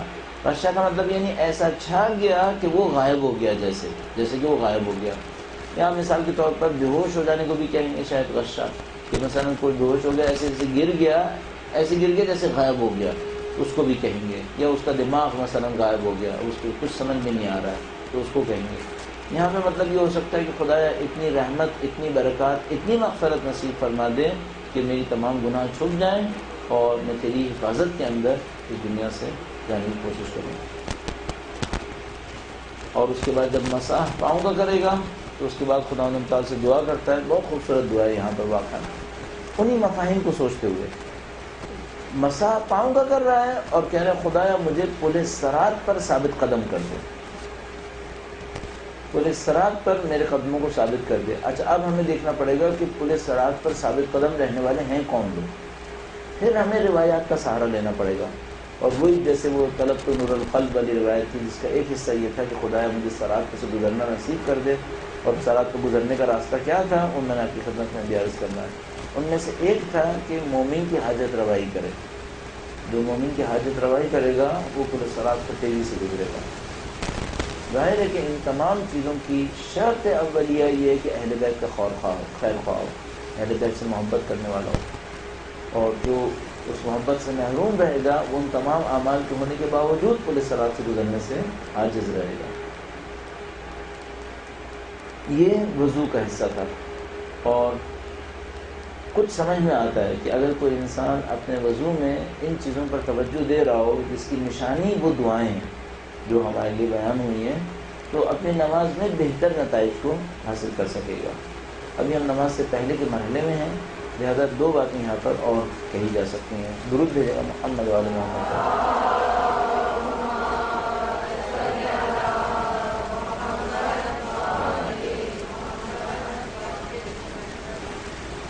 اب یہاں پہ جو بات سمجھ میں آتی ہے، دو تین باتیں سمجھ میں آتی ہیں، کیونکہ اب نماز شروع کرنے کا وقت آتا ہے، تو اس سے پہلے کہ ہم نماز شروع کرنے کی طرف جائیں اور اس کی نشانیوں کی طرف توجہ دیں، دو تین باتوں کو سوچ لیتے ہیں۔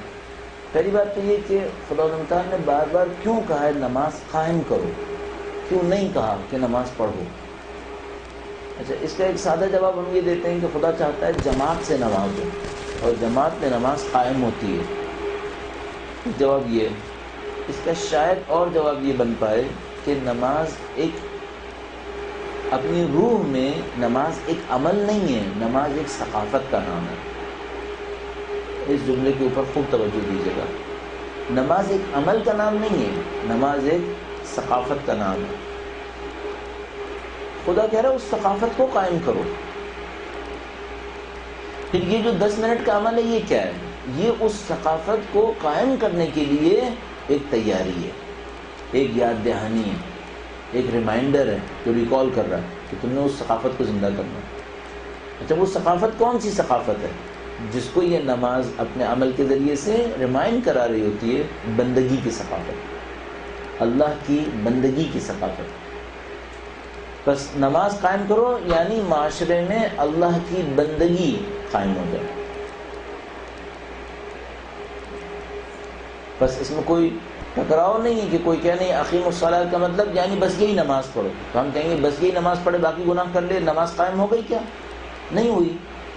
اس کا مطلب یہ صرف یہ نماز پڑھنا نہیں ہے، اس کے پیچھے کچھ اور بھی ہے اس اقیم الصلاۃ کے اندر۔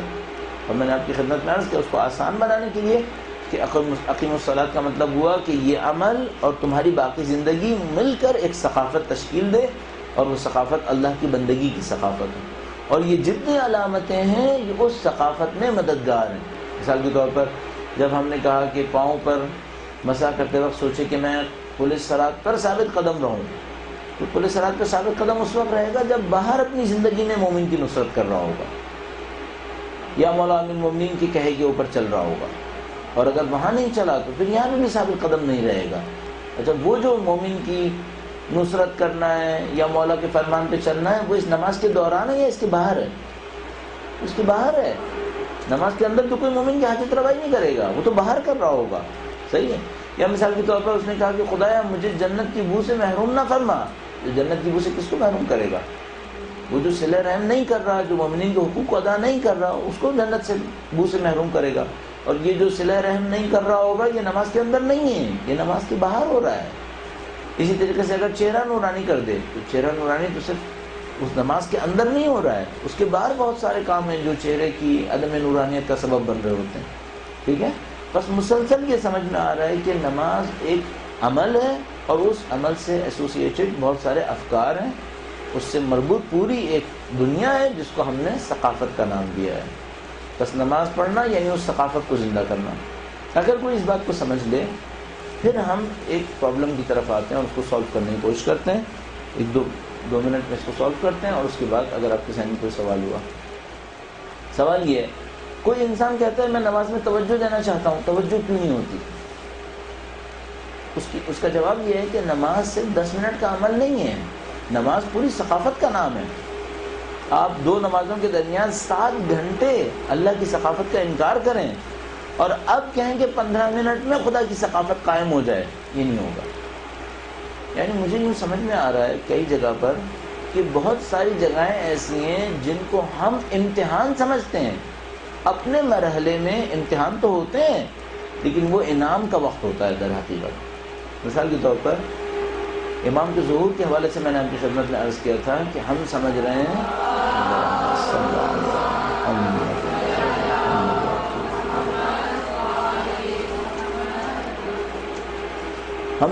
کہ جب امام تشریف لائیں گے تو ان کی نصرت کرنا یہ امتحان ہوگا، اور ہم نے آپ کی خدمت میں عرض کیا تھا کہ وہ تو امتحان تو ہوگا لیکن وہ خود ایک امتحان کی جزا بھی ہوگی۔ جن لوگوں نے غیبت میں امام کی نصرت کی ہوگی وہ ان کے ظہور میں امام کی نصرت کر رہے ہوں گے، ٹھیک ہے؟ بس پہلے کہ امتحان ہوا ہے اس کی جزا اب ہوگی۔ اسی طریقے سے نماز بھی ہے، خود نماز کے دوران امتحان ہو رہے ہوتے ہیں لیکن یہ جو نماز کے دوران آپ توجہ دے رہے ہوتے ہیں یہ آپ کو جزا مل رہی ہوتی ہے 2 نمازوں کے درمیان کی زندگی کی۔ اگر آپ کی 2 نمازوں کے درمیان زندگی اچھی ہوئی ہے تو آپ کو ایک جزا ملے گی۔ جزا کیا ملے گی؟ آپ کی نماز اچھی ہو جائے گی۔ اور اگر آپ کی 2 نمازوں کے درمیان زندگی اچھی نہیں ہوئی، اب اس نماز کا اچھا ہونا بہت مشکل ہے۔ بس جن کی نمازیں اچھی نہیں ہیں ان کو اس پہ تو محنت کرنی ہوگی کہ نماز بہتر کیسے بنے، لیکن سب سے زیادہ کس پہ محنت کرنی ہوگی؟ 2 نمازوں کے درمیان وقت کیسے اچھا گزرے، اس پر محنت کرنی پڑے گی۔ اب ہم اسے اگنور کر رہے ہیں اور یہاں پہ چاہتے ہیں توجہ بن جائے، ایسے نہیں بن پائے گی۔ یہ سب ایک مربوط ہے، ایک خدا ہے جس کی یہ ساری بندگی ہو رہی ہے۔ ایسا نہیں ہو سکتا کہ مثال کے طور پر 2 بجے سے لے کر 6 بجے تک جو بندگی ہو رہی ہے وہ کسی اور کی ہو رہی ہے اور اب 6:30 بجے میں چاہتا ہوں مغرب میں توجہ مل جائے، جبکہ اس کی بندگی نہیں ہوئی ہے پہلے۔ آپ کو بندگی کرنی ہے تب آپ کو اس نماز میں توجہ ملے گی۔ بس نماز کے اقامے کے حساب سے ایک بات سمجھ میں آئی، اقامہ صلاۃ کیا ہے؟ ایک ثقافت ہے، اور اس کو اگر مزید آگے بڑھائیں تو ہمیں سمجھ میں آتا ہے کہ نماز میں توجہ ملنا یا نہ ملنا در حقیقت ایک جزا ہے۔ کس بات کی جزا ہے؟ اس خوبصورت زندگی کی جو 2 نمازوں کے درمیان میں اللہ کی بندگی میں گزری ہے۔ اگر وہ اچھی گزری ہے تو نماز میں توجہ بھی اچھی ہوگی، اور اگر وہ اچھی نہیں گزری پھر توجہ بھی اچھی نہیں ہو پائے گی۔ اب آخری منٹس میں اگر آپ کسی کے ذہن میں اس سے مربوط کوئی سوال ہو تو بیان فرمائیے گا۔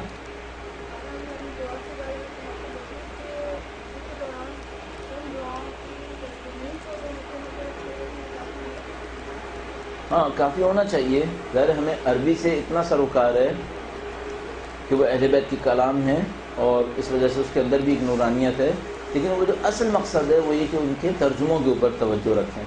لیکن اگر کچھ دنوں ہی اگر آپ عربی کو دہرائیں، ترجمے کو بھی نظر میں رکھیں تو وہ عربی بھی آپ کی زبان کے اوپر جاری ہو جائے گی، اس کی اپنی ایک نورانیت ہونی چاہیے۔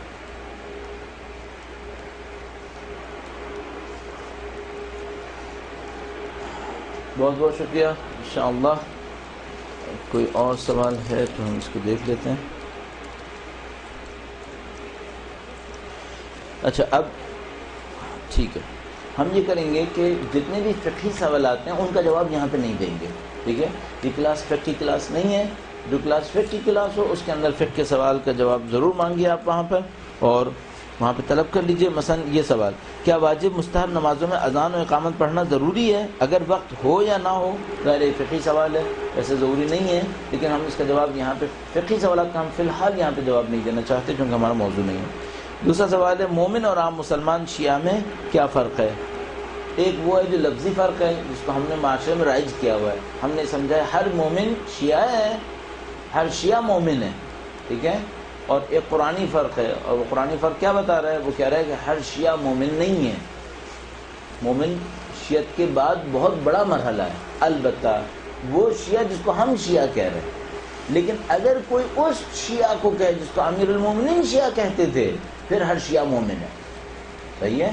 اگر ہم شیعہ کا مطلب وہ لے لیں جو امیر المومنین کہہ رہے تھے کہ میرا شیعہ میرے ساتھ چلنے والا، پھر ہر شیعہ مومن ہے، ہر مومن شیعہ ہے۔ لیکن اگر شیعہ کا مطلب وہ ہو جو ہم لیتے ہیں، جس نے اشہد ان علی ولی اللہ کہا ہے بس پھر ہر شیعہ مومن نہیں ہے. بہت مرحلے باقی ہیں، بہت داستان باقی ہے. یعنی ہم ہر آدمی کو کہہ رہے ہیں یہ بھی مومن، یہ بھی مومن. ہم نے مومن کہہ دیا ہے اور اس کو مومن تسلیم کر رہے ہیں تو ہو رہا ہے. اچھا ممکن ہے آپ کا ذہن کہ نہیں ہم نے روایت دیکھی ہے کہ شیعہ علی مومن ہے. بالکل صحیح ہے. وہ شیعہ جس کو اہل بیت شیعہ کہتے ہیں وہ قطعاً مومن ہے، تو کوئی شبہ ہی نہیں ہے. لیکن کوشچن یہی کہ کیا ہم سب وہ شیعہ ہیں؟ مشکل ساری یہاں پر ہے. ہم لوگ ڈیفینیشنز کو چینج کر کے اصطلاحات کو استعمال کر رہے ہیں.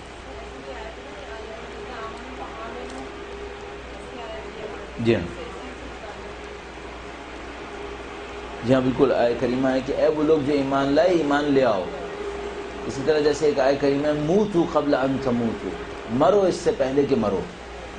یہ دونوں جملات اس بات پہ دلیل ہے کہ ان دونوں کی درجات مختلف ہیں. بس یہ جو کہا ہے موتو قبل ان تموتو، مرو اس سے پہلے کہ مرو، اس کا مطلب ہے پہلے والا مرنا کچھ اور ہے، دوسرا مرنا کچھ اور ہے. پہلا مرنا معنوی موت ہے، دوسری مرنا طبیعی موت ہے. پہلے مرنے معنوی موت کسے کہتے ہیں؟ معنوی موت بھی دو قسم کی ہوتی ہے. ایک گناہ سے موت آتی ہے جو تکامل ختم ہو جاتا ہے، اور ایک وہ موت ہے جس کو ہم فنا تعبیر کرتے ہیں کہ انسان اپنے آپ کو اللہ کی راہ میں فنا کر دیتا ہے. اس پہلی موت سے مطلب وہ فنا ہے تقریباً، جو ہمیں سمجھ میں آتا ہے کہ اپنے آپ کو اللہ کی ذات میں فنا کر دو، یہ موت ہوگی. اس کے بعد اس موت کو کب انجام دو؟ اس موت کو دوسری موت سے پہلے کر لو. دوسری موت کون سی ہے؟ وہ جو آپ کی طبیعی جسمانی موت ہے. نماز میں برے خیالات سے کیسے نجات حاصل کی جائے؟ میں نے عرض کیا آپ کی خدمت میں، دو نمازوں کے درمیان استغفار کریں. اور اس جملے کو بھی عرض کرتا چلوں کہ کہیں اگلے ہفتے ذہن سے نہ نکل جائے. ہر نماز کو شروع کرنے سے پہلے وقت کے امام سے توسل کریں کہ ہماری نماز کو اچھا کر دیں. ان سے توسل کریں کہ ہماری نماز کو اچھا کر دیں، کیونکہ ہمیں اپنے اعمال کے اوپر ظاہر ہے کہ اعتبار نہیں کہ ہم نے دو نمازوں کے درمیان کیا کیا ہو. تو آپ جب نماز شروع کرنے لگیں پہلے استغفار کریں، اور استغفار کرنے کے بعد وقت کے امام سے توسل کریں، اور اس کے بعد اپنی نماز کو شروع کریں. اس سے پہلے کہ آپ لوگ بغیر اجازت نکلنا شروع ہو جائیں، آپ کی تیاری سے یوں ہی لگ رہا ہے، میں اس کو ختم کرتا ہوں. درود بھیجیں محمد و آل محمد. مسلمین و مسلمات بھی کہہ دیں. نمبر 5، زبان کو قابو میں رکھے. نمبر 6، اللہ سے گناہوں کی معافی مانگے. نمبر 7، اہل بیت رسول سے خیر خواہی کرے، بھلائی کرے، نیکی کرے. اللہم صلی علی محمد.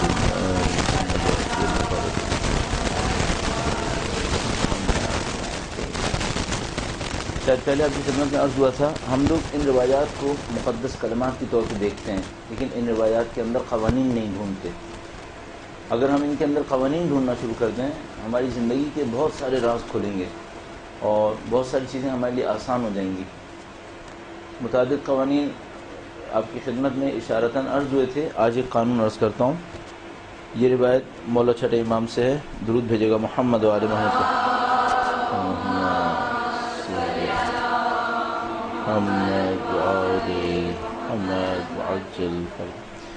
ان قوانین کی خوبی ہے کہ ان سے ہم اپنی زندگی کے بارے میں اسرار پتہ چلتے ہیں، ہمیں اپنی زندگی کے راز پتہ چلتے ہیں. مولانا فرمایا جو شخص خدا کے دوست کی حاجت پوری کرنے کے لیے، میں عین الفاظ پہ تاکید کروں گا، جو شخص خدا کے دوست کی حاجت پوری کرنے کے لیے مقام حاجت تک چل کر نہ گیا، جو شخص خدا کے دوست کی حاجت پوری کرنے کے لیے مقام حاجت تک چل کر نہ گیا، وہ دشمن خدا کی حاجت روائی کے لیے چل کر جانے کی آفت میں مبتلا ہوگا. وہ دشمن خدا کی حاجت روائی کے لیے چل کر جانے کی آفت میں مبتلا ہوگا. تو یہ قانون کیا کہہ رہا ہے؟ قانون یہ کہہ رہا ہے کہ ایک اللہ کا دوست ہے، اس اللہ کے دوست کی ایک حاجت ہے. فرض یہ ہے کہ آپ اس حاجت کو جانتے ہیں، فرض یہ ہے کہ آپ اس حاجت کو پورے رکھنے پہ طاقت بھی رکھتے ہیں، فرض یہ ہے کہ آپ کے لیے ممکن ہے کہ آپ اس کی جگہ تک پہنچ جائیں اور اس کی حاجت کو پورا کریں. ان فرائض کے ساتھ، مفروضے کے ساتھ، اس میں ہم یہ اموال کے معاملے میں بھی ایسا ہی ہے. یعنی اگر کسی کو ایک واجب جگہ پہ دولت خرچ کرنی تھی مثلا زکوٰۃ دینی ہے، خمس دینی ہے، مومنین کے حقوق کی ادائیگی ہے، صلہ رحم ہے، اسے کرنا تھا، اس نے نہیں کیا، اب دشمن خدا پر اتنا ہی مال خرچ ہوگا، یا کہیے کہ حرام کام پر اتنا ہی مال خرچ ہوگا، اور اس کے وہ سارے نتائج بھی آئیں گے. جو حرام پہ خرچ کرے گا اس کی سزا بھی آئے گی، پیسہ بھی ضائع ہوگا اور پیسہ بڑھنا بھی کم ہو جائے گا. یہ سب کیوں ہوگا؟ کیونکہ اس نے جہاں کر لینا چاہیے تھا وہاں پہ نہیں کیا گا. اب آپ اور میں اپنی زندگی کا جائزہ لیں کہ جہاں پر ہمیں کرنا چاہیے وہ جگہ کون سی ہے. اگر ہم نہیں کریں گے تو نعوذ باللہ کس بلا میں مبتلا ہو سکتے ہیں. اب اس اگر قانون کی صورت میں ہم دیکھیں، پہلی روایت کے اوپر واپس آئے تو پہلی روایت نے جو 7 اوصاف بیان کی ہیں ان میں سے 2 کا تعلق نماز سے ہے. وضو اچھے طریقے سے کرے، وضو مکمل کرے. اور وضو مکمل کرے کا مطلب کیا ہو سکتا ہے؟ وہ یہ ہے کہ وضو کے مستحبات کو بجا لائے اور وضو کرنے کے دوران جو حکمتوں پہ غور کرنا چاہیے تھا اسے، وہ اس کام کو کر لے. اسی طریقے سے نماز اچھے طریقے سے ادا کرے، یعنی نماز کے مستحبات کو انجام دے، اور نماز کے اندر جو غور و فکر ہونا چاہیے تھا، ان اقم الصلاۃ لذکری، نماز قائم کرو میرے ذکر کی خاطر، اس ذکر کو اس کو سمجھ لینا چاہیے تھا. اب یہاں پر ہم نماز کے بارے میں بیان کو شروع کرتے ہیں. اس میں نماز کی اہمیت ظاہر کے واضح ہو رہی ہیں اور بہت ساری روایات ہیں. مثلا ایک اور روایت میں فرمایا، اے علی مومن کی 3 علامتیں ہیں، نماز، زکوٰۃ اور روزہ. اے علی مومن کی 3 علامتیں ہیں، نماز، زکوٰۃ اور روزہ. یعنی کیا مطلب؟ یہ 3 علامتیں ہیں، یہ تو غیر مومن بھی انجام دے سکتے ہیں. یعنی مومن کی یہ 3 چیزیں انتہائی درجے کی اچھی ہوں گی. غیر مومن ان 3 چیزوں کو اچھے طریقے سے انجام نہیں دے گا، اس میں خرابی کرے گا. اچھا، اب ہم نماز کی طرف توجہ دیتے ہیں اور جو ہمارا ٹاپک ہے اس کو کور کرنے کی کوشش کرتے ہیں. ابتداءً نماز کے بارے میں قرآن کریم کی اس آیت کریمہ کو دیکھتے ہیں کہ خدا تعالیٰ فرماتا ہے، ان الصلاۃ تنہا عن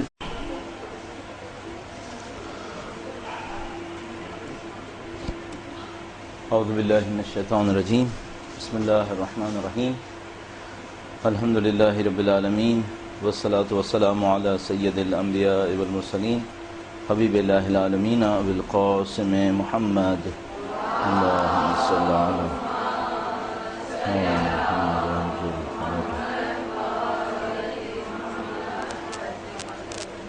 وعلی آلہ الطیبین الطاہرین، سیما بقیۃ اللہ فی الارضین. پروردگار عالم کا انتہائی شکر ہے، اس نے ہمیں اور آپ کو توفیق دی دین کے بارے میں غور و فکر کرنے کی. اور بالاخص جو آج کا موضوع ہے یعنی نماز، کہ ہمارے پاس متعدد روایات موجود ہیں، آیات کریمہ موجود ہیں جو نماز کی اہمیت کو بیان کر رہی ہیں، نماز کی اثرات کو بیان کر رہی ہیں. ایک روایت آپ کی خدمت میں تبرکاً عرض کرتا ہوں اور اس کے بعد موضوع کی طرف منتقل ہوتے ہیں. روایت مولا امیر المومنین سے بیان کیے، اللہ کے رسول نے درود بھیجے گا محمد وآل محمد پہ.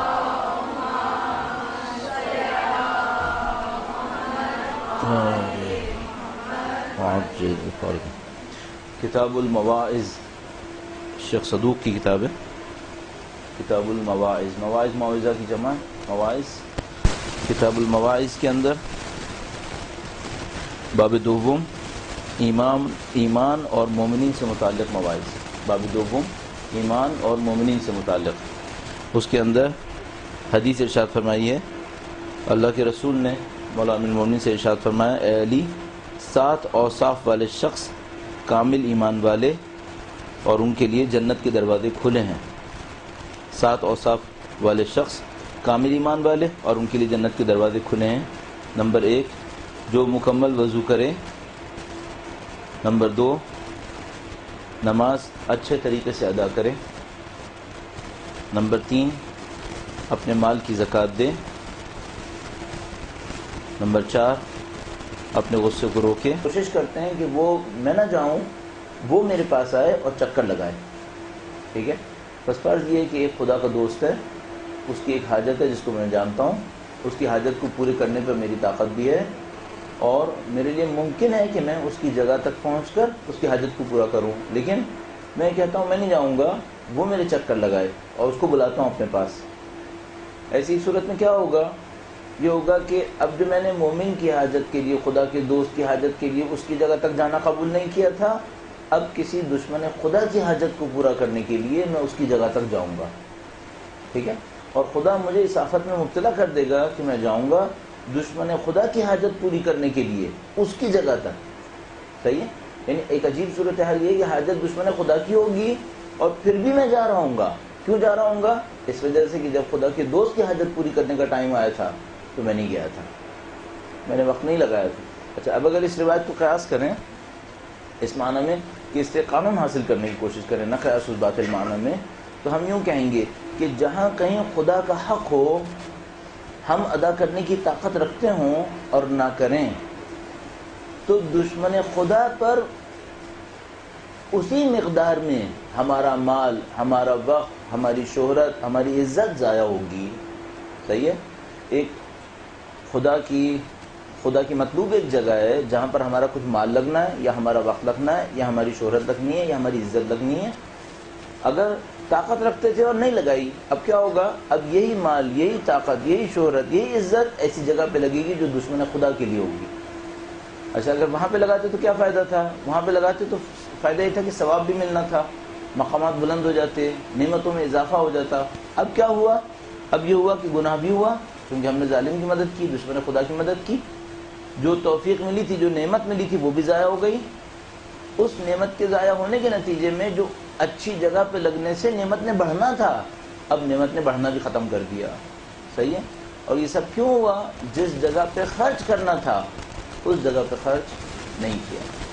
یہ اللہ کا قانون ہے. اب یہ فحشاء والمنکر، پہلے اس آیہ کریمہ کی تھوڑی سی تحلیل کر لیتے ہیں کہ یہ عمل کیسے انجام پائے گا. قرآن کریم نے ایک دعویٰ کیا ہے اور وہ دعویٰ یہ ہے کہ نماز بے حیائی اور برائی سے روکتی ہے. اچھا، اب ہمارے ساتھ مشکل یہ ہے کہ ہم یہ دیکھ رہے ہیں کہ بہت سارے لوگوں کی نمازیں ان کو بے حیائی اور برائی سے نہیں روک رہی ہیں. اب ہمارے سامنے دو راستے ہیں. ایک راستہ تو ہم یہ کہیں کہ نعوذ باللہ تعالی آیت کا جو معنی ہے مفہوم ہے و مشکوک ہے، اس کو ہم نہیں کہہ سکتے. آیہ کریمہ واضح ہے، آیہ کریمہ کی سند ظاہر قرآن کریم ہے، تو پھر سند کی ضرورت نہیں ہے ہمیں، اور مفہوم اور سند کی قطعی ہوتے ہوئے پھر اس کے بارے میں شبہ ممکن نہیں ہے.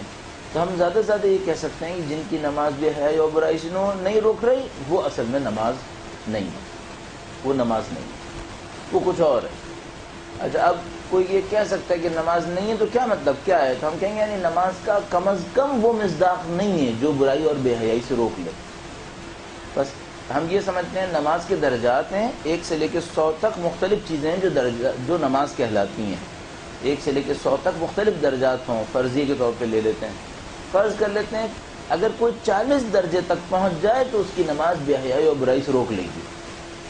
اب اگر اس کی نماز بے حیائی اور برائی سے نہیں روک رہی اور یہ نماز تو ہے، اس کا مطلب ہے یہ نماز اس 40 درجے تک بھی نہیں پہنچی ہے. اور اس کے بعد درجات بہت ہیں. کیوں؟ کیونکہ الصلاۃ معراج المومن، نماز مومن کی معراج ہے. کیا مطلب اس کا؟ نماز مومن کی معراج ہے. جیسا آپ میں سے اگر کوئی ایک اس کے اوپر کمنٹس کرے، نماز مومن کی معراج ہے، کیا مطلب؟ کوئی ایک بولے کچھ چیز.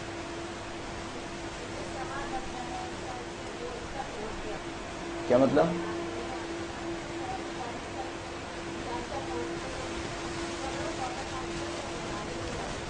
صحیح ہے. ہم یہاں پہ دو مطلب دے سکتے ہیں. نماز مومن کی معراج ہے یعنی اگر نماز مومن کو عروج تک پہنچا دے گی. معراج کا مطلب عروج ہے، عروج کا مطلب بلندی ہے.